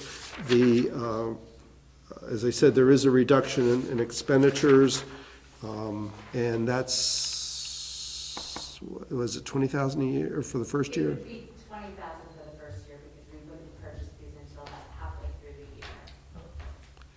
December. Yeah, that's the way the contract was set up. The idea was we'd get the appraisal in time for the budget process, and then we'd have the vote in March, and it would go into effect in January that following year. So you would anticipate the revenue or the money we don't end up spending to be $40,000 on an annual basis, at least for the first year. So if I could, my quick math tells me we're looking at like a 10-year, less than a 10-year payback period. Probably. I mean, just doing very straight line. Right. That's why we've asked our consultant to kind of provide some guidance on this, because we want to make sure we understand how much it's going to cost to maintain those units. And Expectancy is, right, and each year they deteriorate a little bit, and the power that they generate decreases a little bit, so that has to be factored in.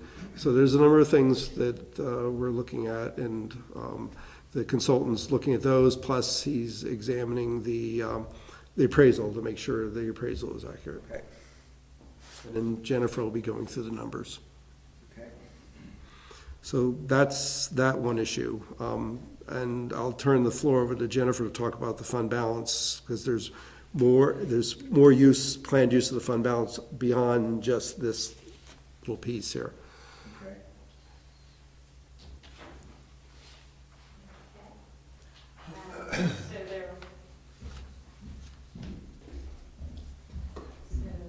Jennifer, is there a place you would recommend in the budget we have in front of us? Sure. If you look at the revenue section, Okay.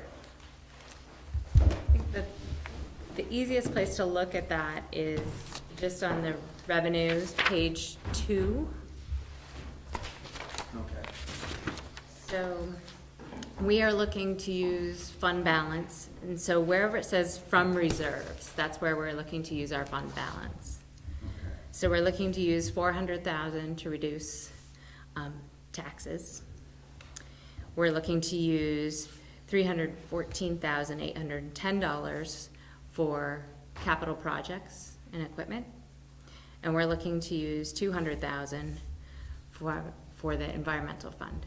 So that's the $200,000 additional that we would need for that grant that we may or may not get. Plus the money for the solar panels I just talked about.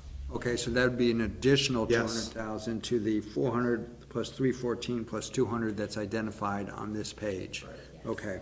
Now, these are all these, except for the 400,000, the initial 400,000, these are all for one-time expenses. So we're not dependent on use of this money.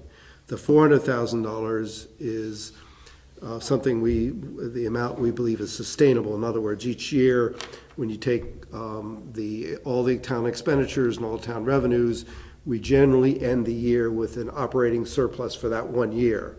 And generally, it's been in the range of, well, it's been more than 400,000, but it's in recent years, which is why the fund balance has grown. But if we didn't have those unusual situations, then presumably, over time, we would still be able to use $400,000 a year and keep doing that year after year. So we've chosen to try to bring that fund balance down by picking a number of one-time expenses. Keep in mind that the $200,000 for Environmental Reserve Fund, we may not have to actually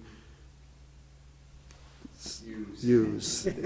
Or we use it, but then we may get the money back, so it's. And the concept there is, right now, we have committed $400,000 to the purchase of the town forest. This is saying we might spend up to $600,000 for the purchase of the town forest. Hopefully not, but. Right. Yeah, okay. There is another page that provides the fund balance summary, so you can kind of see where it's been trending. If you look at Rick's transmittal letter on page 5, so right at the beginning of the operating book, there's table 3. And you can see how we only go back to June of 2014 here, but we had $1.9 million. Page 5. Transmittal, page 5. So in the operating book, there's the very first section of the operating book. Transmittal. Is Rick's letter. And so, well, Rick has talked that we've been trying to use $400,000 to reduce tax revenues. We actually, based on how things have been operating and getting additional sales tax revenue or underspending in the police budget, various factors have happened. And so you can see each year we've actually been adding to that surplus as opposed to using that surplus. The latest year, June 2017, we actually budgeted to use almost $569,000, and we didn't use that, and we actually added to the surplus by, this number has been adjusted through the audit, the one that you're looking at here, this 463, but it was about $389,000, so almost an $800,000 swing from what we intended the fund balance to be to what it's grown to be. So that's why we're being a little more aggressive this year of really trying to utilize that fund balance into these bigger projects instead of borrowing for the solar panels if we choose to do that project, of saying let's use this fund balance and get it within that target range so we're back in policy. When do we see the solar panel financial analysis? When will we see it? Well, we're shooting for having it to the board for the meeting on the 23rd of January. So, because the board needs to make a decision, if you're going to include this for a vote, you need to decide that meeting. We're hoping to get the information to you about a week before that, but it's going to be tight. So, Jennifer, I'm looking at Table 3, Yes. and on line 10, projected use 2019, fiscal year 2019, right now it's showing the 914, which are the three items that I find from other resources on page 2 of revenues. But if we do the solar panels, that would increase that amount to whatever 914 plus 200,000 is, what is that, 1 million? I guess my question really comes down to the remainder, line 11, then ends up being 1.301 million, Yes. which is getting towards the lower end of the target range. And I guess what I want to hear from you is, what is the liability of that? I think the policy, the select board has a policy that says that the fund balance should be between 10 and 20%. If you want it to be closer to 20%, maybe you reconsider that policy. I think 10% is a significant amount of money when we look at what we have here. And seeing where our sales tax revenue has been trending, I think we're comfortable with that for now, but we do want to have some fund balance, because the year that switches, you don't want to pick that all up in 1 year. We had an $800,000 swing this year, right? Yes. That's pretty significant. Right, but that's built in, that's built into our revenues, correct? The $800,000 swing? No, we had an 800, we wanted Oh. to spend 500,000, we ended up I bringing see down what the you're fund saying. balance. We ended up raising it by 300,000. So we had an $800,000 swing. I don't know if we have our budget's a little too padded, but, I mean, you're kind of planning to spend the money by giving it back in the budget and defraying or keeping the tax rate down, so I guess just a different way of looking at it, I guess. The part of the thing is, the importance of having a fund balance can be seen when the economy does a downturn. Then we can see significant swings the other way in the sales tax revenue. And we're talking hundreds of thousands of dollars difference.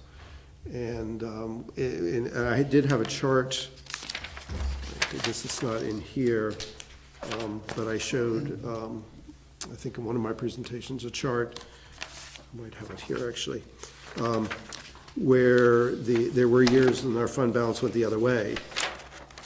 Yeah, actually here, I did show this chart. I had shared with the board when I gave an overview, and there were down years where it was going in the other direction. Those happened to be the years when we had the big recession, and revenues were going down, and the board was trying to hold the line on budget increases and tax rates, and so the fund balance was going down at that point. And of course, since then, as the economy rebounded, so did the sales tax revenue and a host of other things. So it's been on its way up. But we do need to kind of go the other direction a little bit again. But to answer your question, I don't have, if I had a crystal ball, then it'd be easy. I'm a little concerned about getting it too low, because I know we're going to have a downturn in the economy at some point. It happens, it's never not happened. So when it's going to happen, I don't know. Right now, for the immediate future, it looks okay.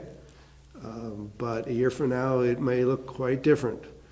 And but I do think that we have a little bit of probable cushion here in the sense that 200,000 we may not end up, or we may end up spending, but getting back for the grant that goes towards the purchasing the Catamount Forest property. So, I think we have a little bit of help there, but yeah, but on the other hand, I think we need to bring it down if it's too high. So if I could, what I'm interpreting, what I just heard is, well, let me first say, to me, the fund balance is somewhat about risk, or managing risk might be a way to put that. And what I'm hearing, I'm saying this to make sure you agree, is that if we were to reduce the fund balance, at least the projected fund balance, because of course we don't know what it's gonna be for fiscal year 18 yet, we assume it's gonna go up. We're gonna do better than we had projected, which has pretty much been the case.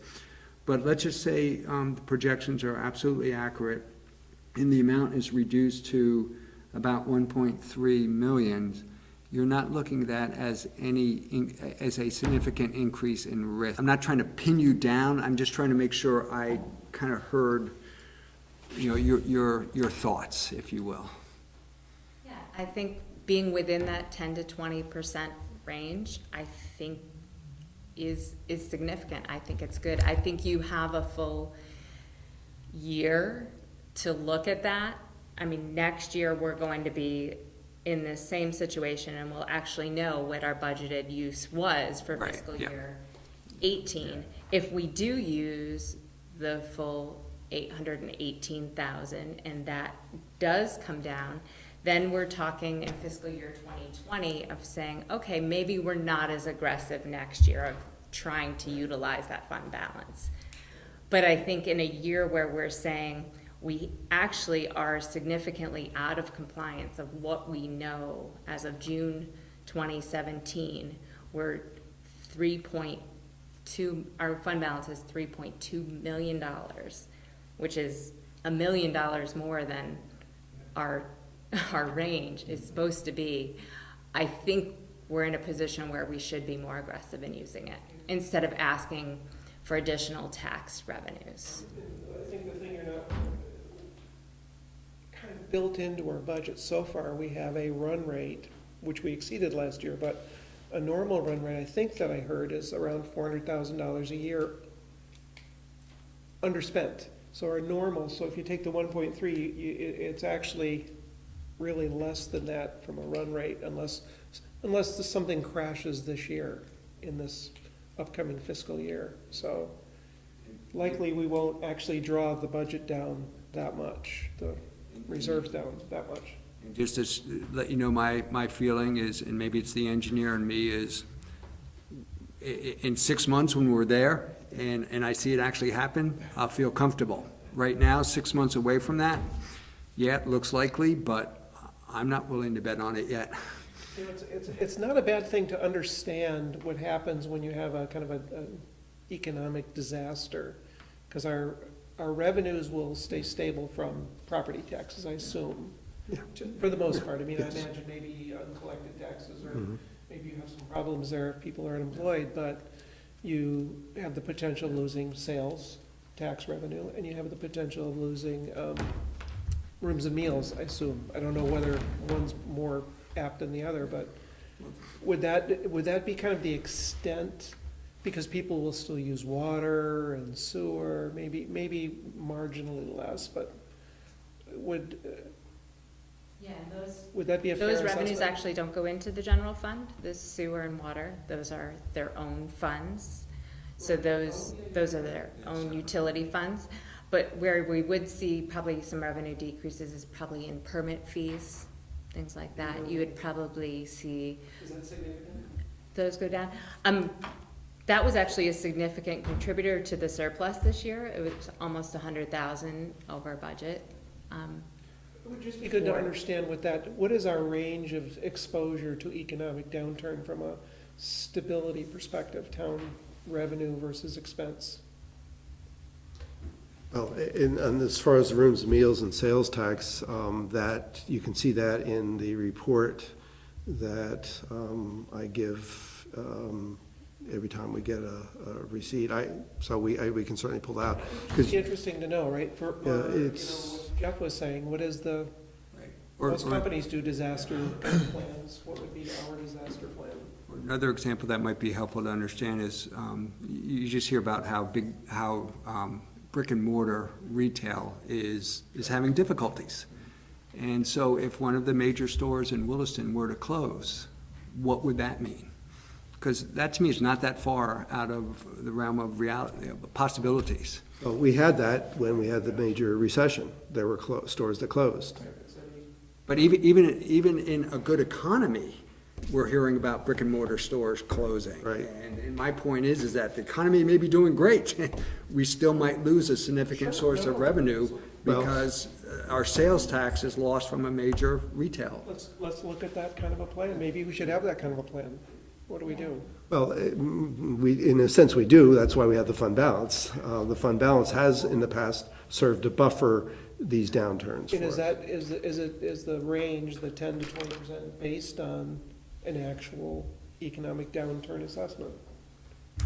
In a way, yes. I mean, it's a rule of thumb that auditors and accountants recommend, and then it's proven to be reasonably accurate for our needs. There's no hard science behind it, I think, type of thing. It was, I remember, didn't Susan do the research back? Well, it's a range that is widely recommended. I think that's what she, I mean, it's interesting how it's a range for us. It's not even a specific, like, let's say 15%. It's a range. We have an unusual situation, don't we? Isn't more of our budget, our income, due to the box stores, the sales, than the typical situation? So Yes, that's correct. that's why I'm saying you might want to know what that looks like. Yeah. No, I'll pull out the report and I'll be able to show you the range of revenue that we've had when things were low versus when things are better. So that'll give you some sense. I Yeah. feel comfortable with what you have. I mean, it seems like The board, something. as I started off this conversation, the board doesn't have to make a decision tonight on this, but you are fast approaching that time. And so this is one of the big issues. The other is the fire department. Should we talk about that now? Yes. So since Chief Martin has last presented to you, we dug into his numbers a little bit more, and we put together kind of a cheat sheet that the chief budget line doesn't line up with what you have in your packet right now, and I'll work to get you a clean copy One of that. for Ted. One for Ted too? Okay. Thanks.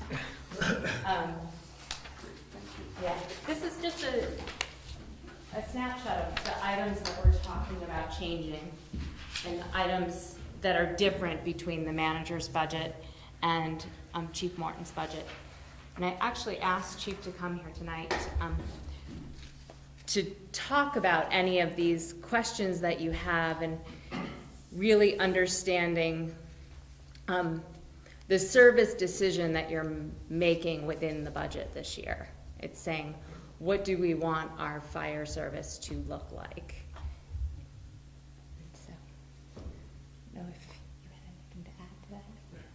Sure. Just now? Or if you have questions about? Can you explain what we're looking at, just real quick? We asked for information based on what the chief talked about a few weeks ago, and regarding the loss of calls that we had, and how we make up the difference in the budget at that point. Yeah, and I believe you have the loss of call from, you sure? So this that you're looking at here, this is just saying, this is where, these are the items in the budget that if we were to add in another career staff position to each shift that they have, so 3 career staff, these are the items that would change. On-call wages, on-call benefits, career wages, career overtime, career benefits, training, recruiting, equipment. These are the items that would change within the budget. So this is all add. Well, these are where we currently are, these items. This is where the chief's budget is for these different line items here. And this is where the manager's budget is in these same line items. So kind of seeing the difference between these. So let's just look at on-call wages, for example. In our current budget, we have $195,000 budgeted for on-call wages. Fiscal year 18. Fiscal year 18, yeah. The chief's budget for on-call wages for fiscal year 19 says we're gonna be adding career staff instead of trying to fill these on-call positions. And we're gonna be able to bring that number down to 113,570. The manager's budget actually has that same on-call wages at about 160,000. Based on current staffing levels. Yeah, based on where we're currently trending. So with this change in how the fire department would operate, there is an impact to revenues, and those revenues come from ambulance revenues. So currently, our revenue is budgeted to be 315,000. With this new staffing and being able to take calls and not transfer out to other departments, being able to be a support for other departments, we could bring that revenue up to 382,600. Does this account for all the calls that we've transferred? This accounts for an increase of 25%, I believe. It accounts for the current volume that we would handle now with staff and the increased volume we would be able to handle with more staff. So it's a combination of both. My question is, I guess for fiscal year 18, you're saying about 25% of the calls, roughly, you're asking other towns to service, other ambulance services or Not other? quite that high, but we had a couple, well, I don't want to get in the middle of what you're working through, but go ahead. I was just. we exceeded our projections for revenue this year. We changed billing services, we changed collection services, and we saw a pretty significant increase in revenue brought in, net revenue. In addition to that, and we can talk more about the 3 people added versus the status quo budget, but if we were to add the 3 folks and we're able now to staff the second ambulance more often, we would be able to handle more calls, therefore generate more revenue. So there are a couple of parts moving. There's increase in calls we get every year anyway. There would be the increase we're seeing in revenue based on the higher number of receivables we're getting by the new billing service. And we'd also see the revenue we generate by handling more calls. Can I take a step back? I want to make sure I understand the difference between what's being called the chief's budget and what's being called the manager's budget. And I think it really comes down to positions, staff positions, new full-time staff positions. This may not address what you're about to ask, but I want to point this out anyway. In the budget adjustment sheet that I handed out this evening, Okay. one way to look at it is with line 4. It's kind of a summary of all the changes that would occur between the 2 different proposed budgets in order to add 3 people. It would result, all those changes, both up and down, result in an additional expenditure of $63,280. Okay, in line 5. On line 5 on the expenditure side. Now, the chief just mentioned that there'd be some additional revenue generated. So if you flip the page over, on the revenue side, line number 2, it shows the additional revenues in there. So, So the 63 is a net? yes. Okay. Well, not including revenue. Revenue is a whole separate category. It's net when you adjust all the different expenditures. In other words, line items to pay for the new people go up, overtime goes down. The cost of the on-call people goes down. The 63,000 is a net of expenditures only. So really, the cost, I mean, minus the revenue, the cost to the town is then only around $40,000? Yes, something, yes. But, and I'm sorry, now that we're on this subject, and I'm sorry, I have to go back to this, but I'm on the expenditure changes, line 5, when it says paramedic only. What does the words paramedic only refer to? Well, I'll let the chief explain, but I don't think that's a viable option because the cost is close to hiring 3 new people. And what it means is, right now, I'll give a shot at this because we talked about it this afternoon. Right now, 2/3 of the time, we have a paramedic on duty on one of the shifts, on each shift, or on the shifts. Paramedic only would be hiring on a per diem basis, an outside person to come in and fill that extra shift. Okay, so it'd be per diem, and so it would Did I be. get that right, Chief? It is, and the kind of the boiled down recap, and thank you for allowing us to come back and keep this conversation moving, because we feel it's critical that we have this conversation keep moving.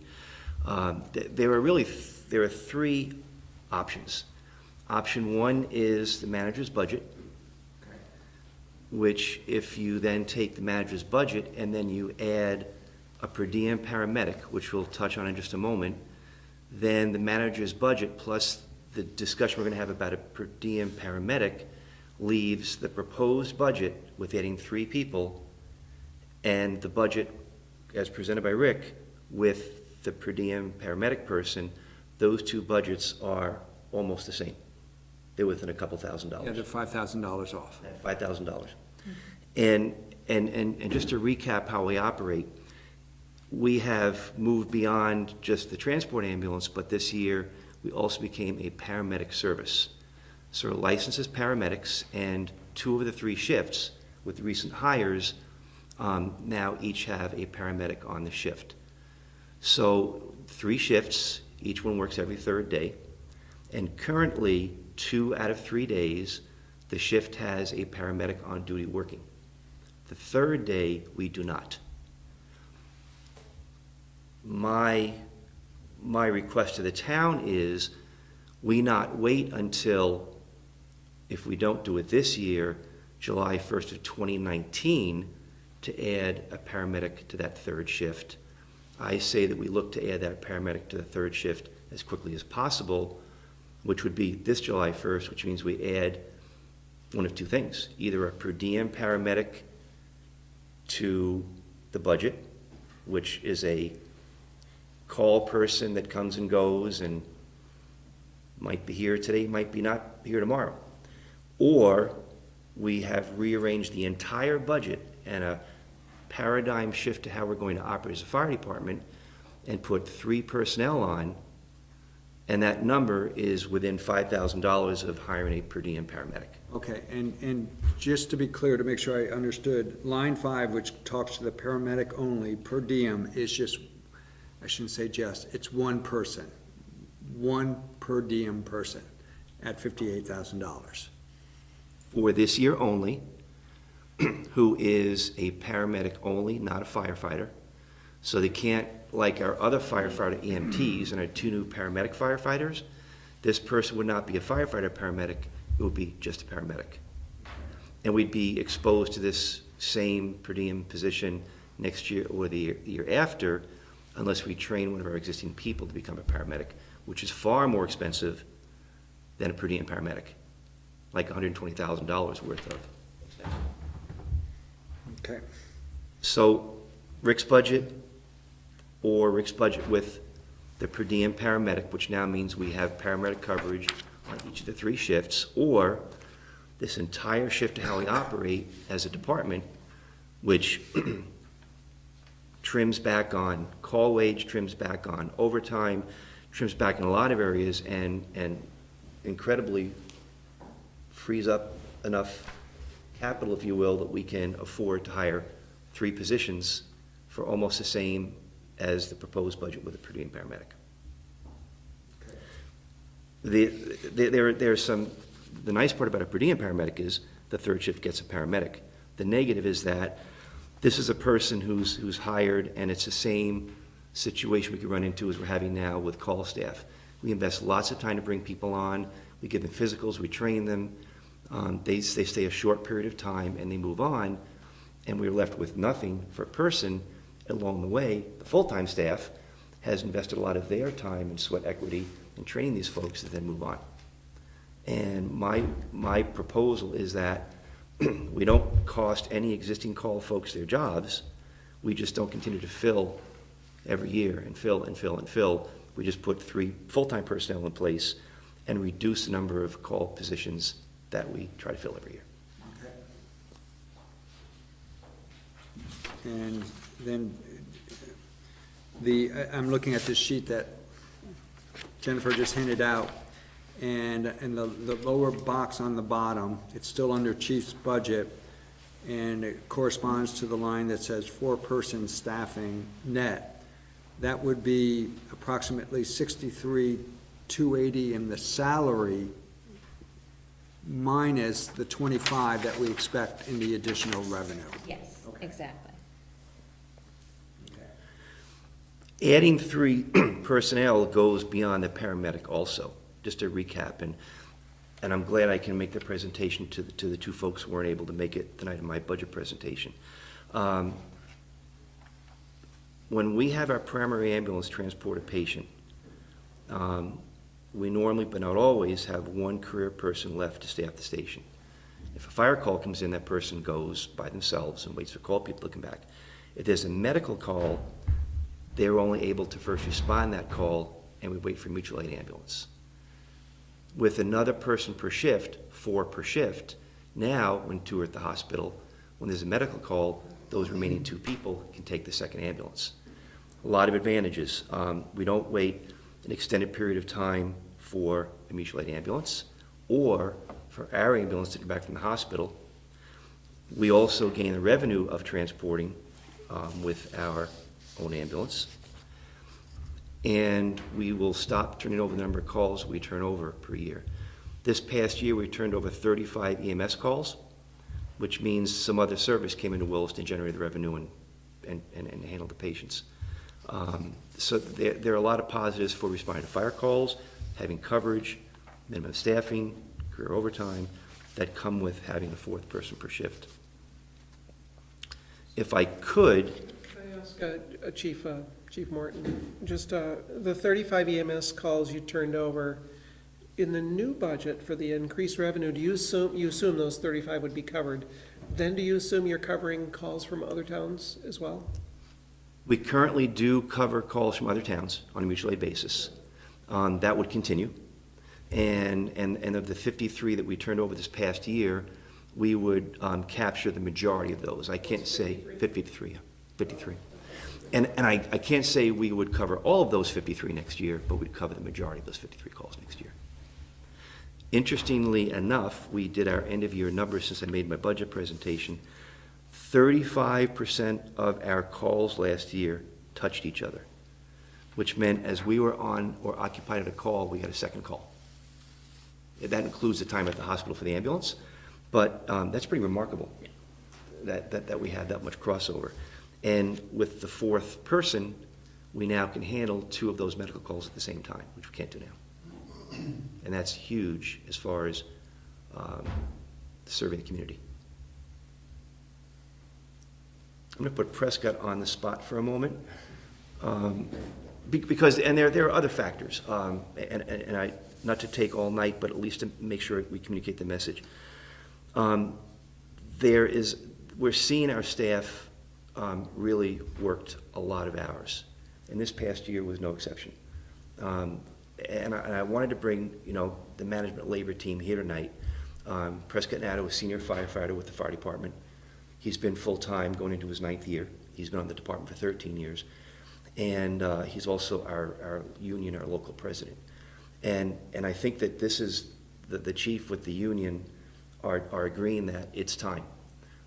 We just spend so much time in that treadmill of bringing people on, and they just don't stay. And we don't develop staff expertise like we could, which we'd be able to do with more full-time personnel. And also, by having the fourth person, we're not going to be asking people to come in all the time for coverage. Right now, 3 people per shift, 3-person minimum staffing. Every single time somebody's out, we hire back in again. Add the 4th person, 3-person minimum staffing. Now, we don't have to bring somebody back in every single time we're short a person. What we won't have is a situation where group 2, just happens to be the B shift, call it what you will, they didn't go out New Year's Eve, they worked New Year's Day, the day after New Year's somebody called in sick, and someone that had now been in the building New Year's Eve and New Year's Day had to work the 3rd day. What does that do for morale? And that's a theme we're seeing on a regular basis. So I'm going to literally just take a couple of minutes. I have a very, very brief presentation. recognize most of you here, but I wanted to say good evening and thank you for having me here. Like the chief said, I have had the privilege of being on the Williston Fire Department for 13 years. I used to live just up the road, and although now I have moved out of town, I still serve very proudly on the fire department. Meeting time is almost over. We're approaching that witching hour, but I just have a quick story for you. I'm picking up from a medical call that I responded to in which an elderly woman had fallen and injured herself. My 2 colleagues are en route to the hospital. One is in the back of the ambulance providing patient care. The other is carefully navigating the snow-covered roads en route to the hospital. I am assigned as the driver of the fire engine today, and I'm alone. As I put my equipment back on the engine, my radio squeals. Williston Fire Department, please respond to a male reportedly unresponsive. I hurry to put the last of my equipment back on the truck and go. Traveling across town to the call, my mind is racing. Questions are creeping into my head as fast as the cars are driving by. As the sirens blare, trying to clear traffic for me, dispatch radios an update. Engine 2, be advised, your patient is not breathing. Bystander CPR is now in progress. This is not good. I radio for help in the form of a mutual aid ambulance. The question now is not what am I going to do, it is in what order am I going to do it. I need to ensure good compressions are being given. I need to start breathing for the patient. I need to administer an IV for life-saving medication. I need to console the terrified family. The parking brake hisses as I arrive on the scene, and I begin running around the truck grabbing the equipment that I'll need. The automated external defibrillator, the advanced life support bag, and the regular medical bag. The radio squeals one more time. Engine 2, be advised your mutual aid ambulance is 20 minutes away. As I burst through the door to the home, every eye in the room is suddenly on me. For a moment, time stands utterly still, until it is broken by a family member who asks, "Are you it?" The story is one that any career staff member that were sitting in my seat right now could probably share with you. I'm sharing you one of my experiences, but they could share similar ones. I'm here to tell you that those type of instances do actually occur, and as the chief had mentioned, that 35% of the time, odds are fairly good that you will only have one additional person responding to your emergency.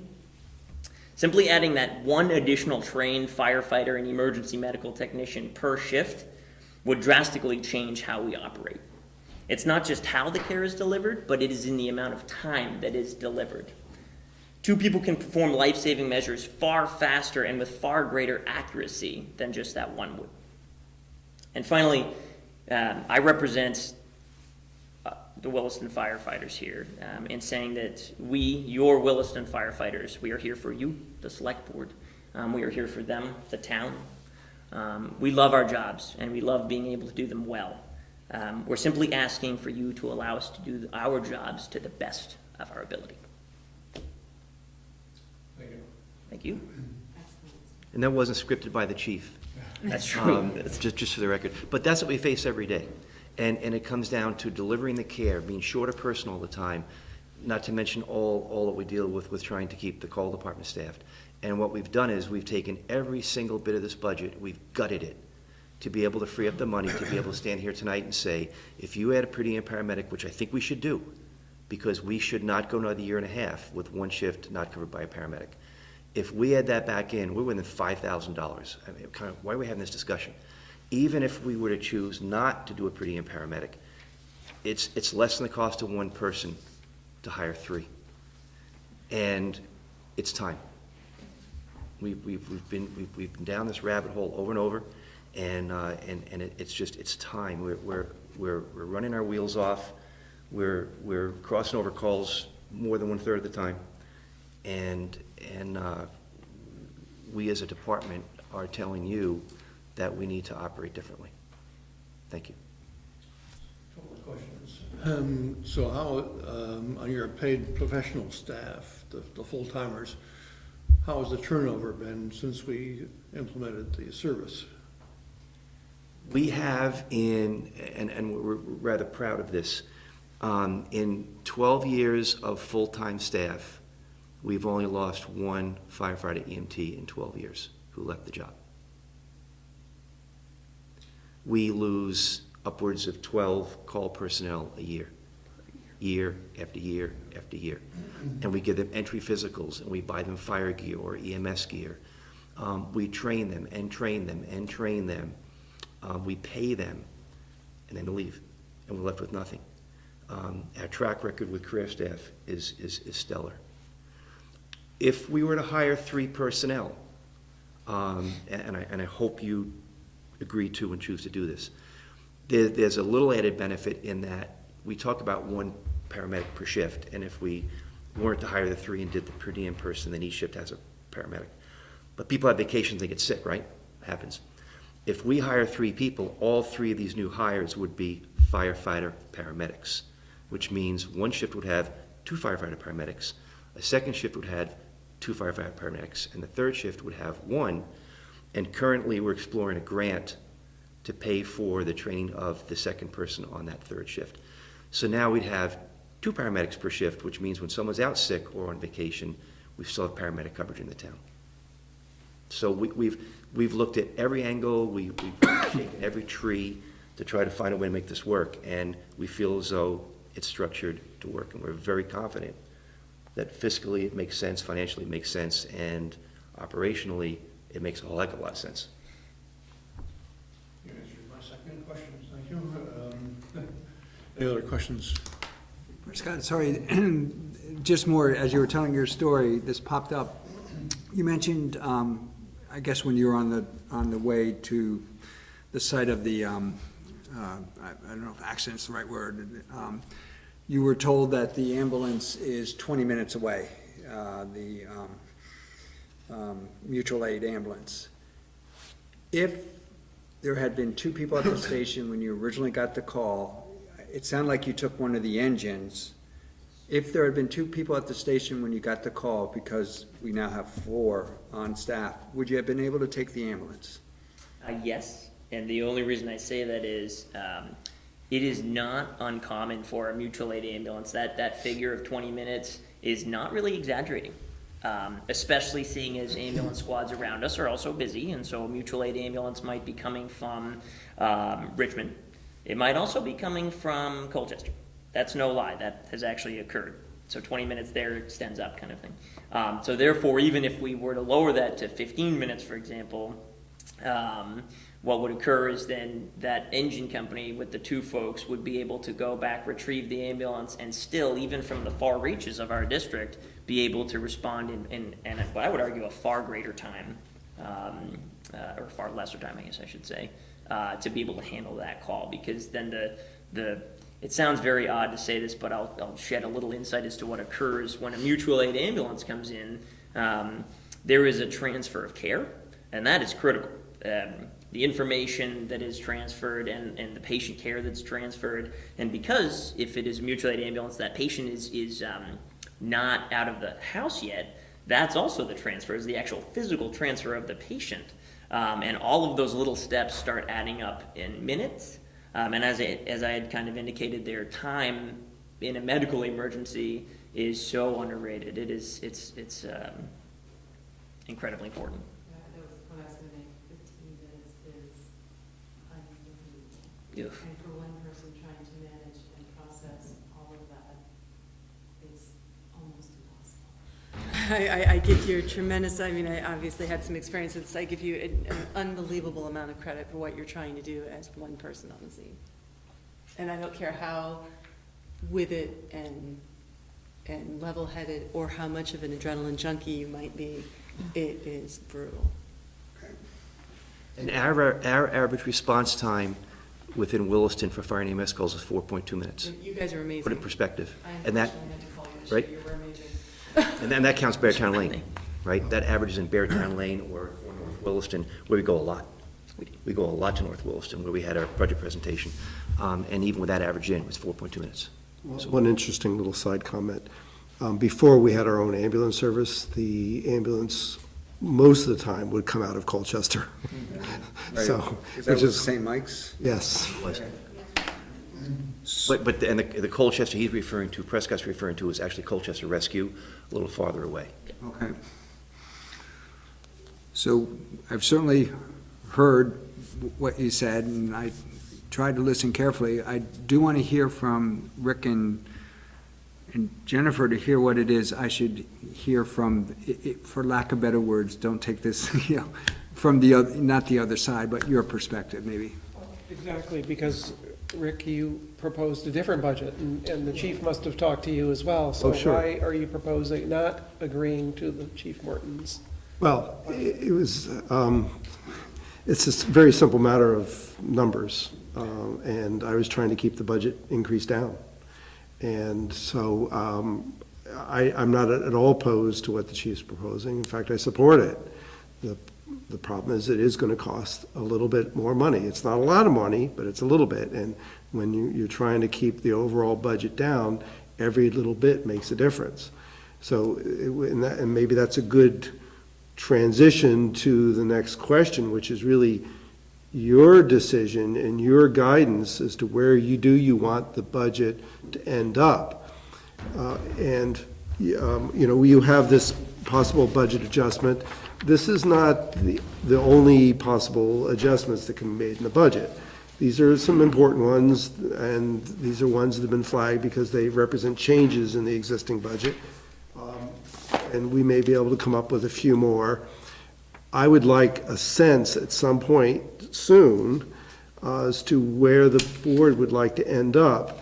We will come back then with a list of recommended changes based on the target that you would like to reach.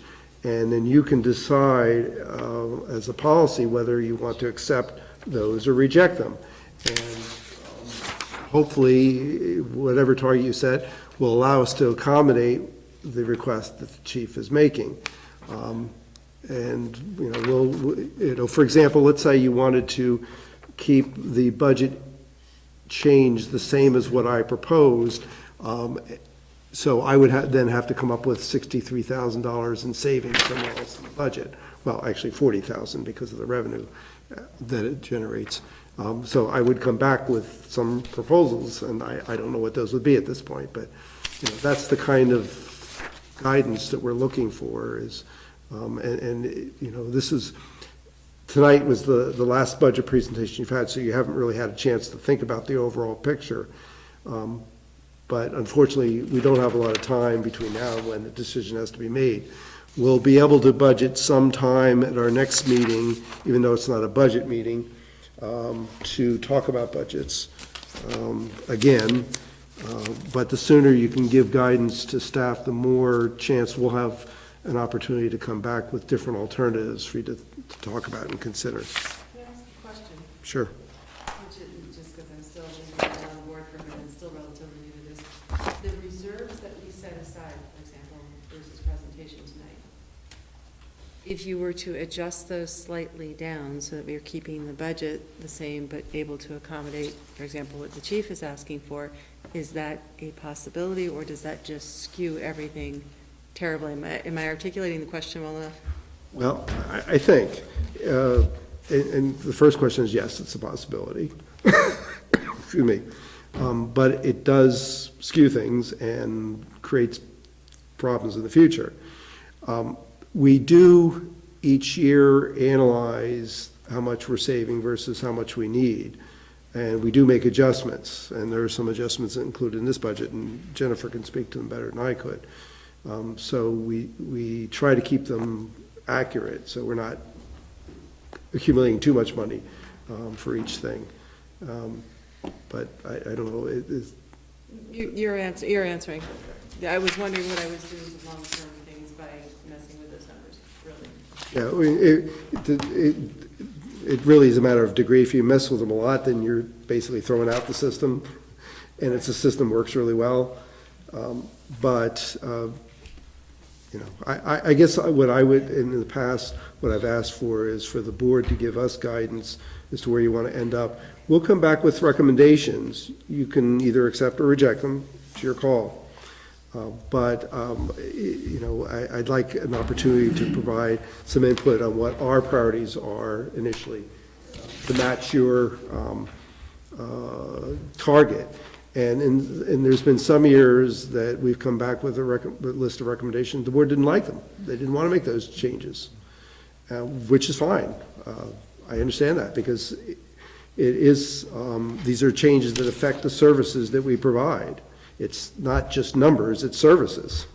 And it's not an easy decision. Sometimes there are a few things that are pretty obvious, like, if we have an estimate that we only really need to spend 10,000 in this one line item and we budgeted 15, then that's going to be on the list for sure, the 5,000 that we can save in there. But generally, there aren't a whole lot of those. So next week, we'll be doing a bunch of other stuff, but we'll have hopefully all 5 members here, and we can give staff direction at that time, if we can come to consensus on what we want to see changed. And then he'll have a week to, he and Jennifer will have a week to give us their recommendations back, and we need to make a decision on the 23rd. So between now and then, in thinking and looking over this, while we can't talk amongst at least several of us, we can ask Jennifer questions Sure. in between and Of kind of course. formulate our opinions for the next discussion. Sure. Absolutely. Yeah. Okay. One thing that would be helpful to me is, one of the things I always look at is what is the impact on the tax rate? What are homeowners and businesses, but what are homeowners is kind of the one that always I focus on, going to pay in terms of increase or possibly a decrease. And when you presented the budget way back in early December,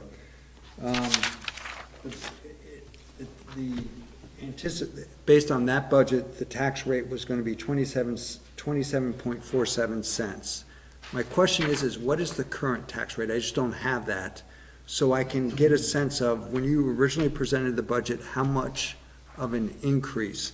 I know what it is percentage-wise, because I can think go it's to the 2650? 26 and a half, yeah. 26.50. So if you look on the revenue page of this sheet I just handed out tonight, it shows the current tax rate. It's approximate. It says 2656.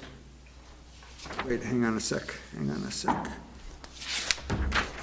It's the revenue side, and if you look in the the bottom left-hand corner of that page, you'll see property tax rate current, 2656. That's approximately what we're. Oh, yes, okay.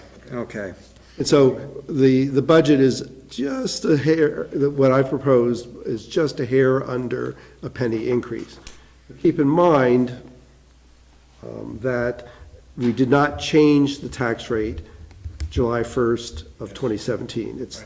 So the tax rate we set in July 1st for 2016 is the same tax rate that got approved for July 1st, 2017. Yeah. So what that's worth. Yep, and that comes down to the fund balance or the revenues we use to, okay, all right. That's helpful. Good. Thank you very much for your presentation. Thank you.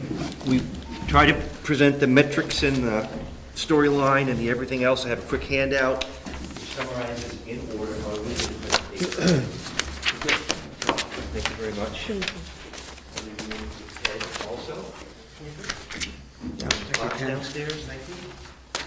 Yeah, this is Ted's pile if you want to. Perfect. So it looks like we're up to manager's report. Ted's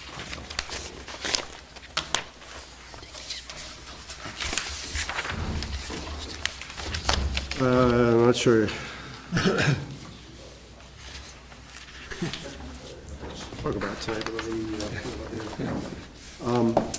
Well, our next meeting is a week from tonight. It's a regular meeting.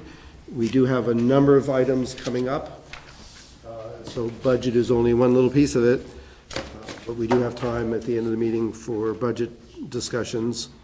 Also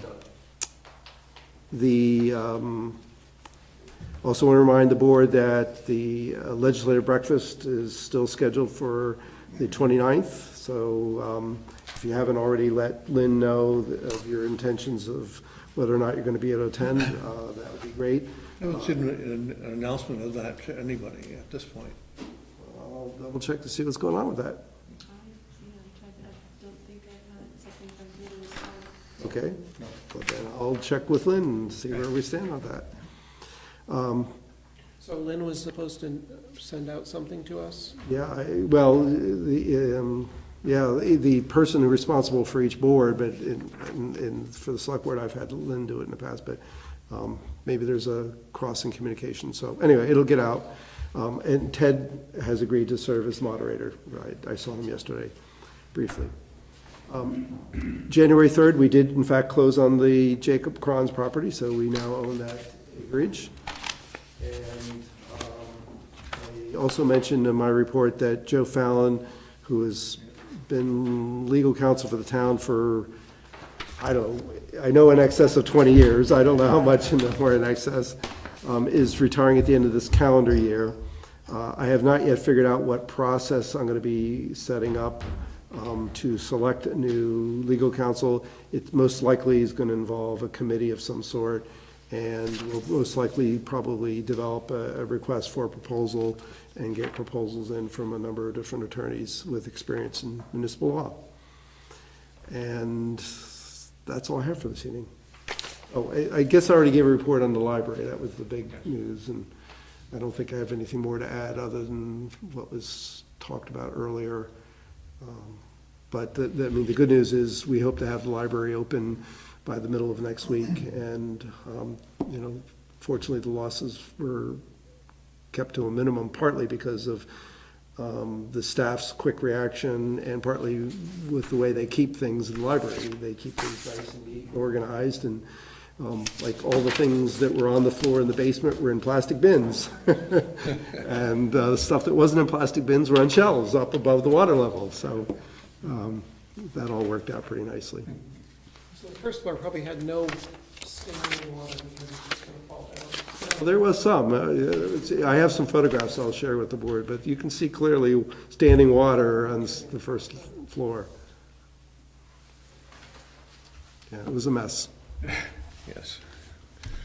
That's all I have. Moving on to other business, just for the select board's information, I'll be putting together the select board report for the town report, hopefully before the end of the week, and I'll be sending it out to you by email for your relatively rapid return.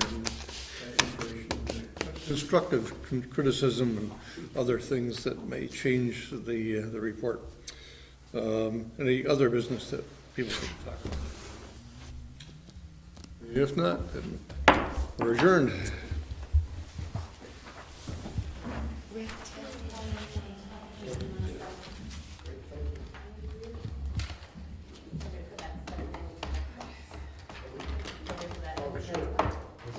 You off there, Scott? Yeah.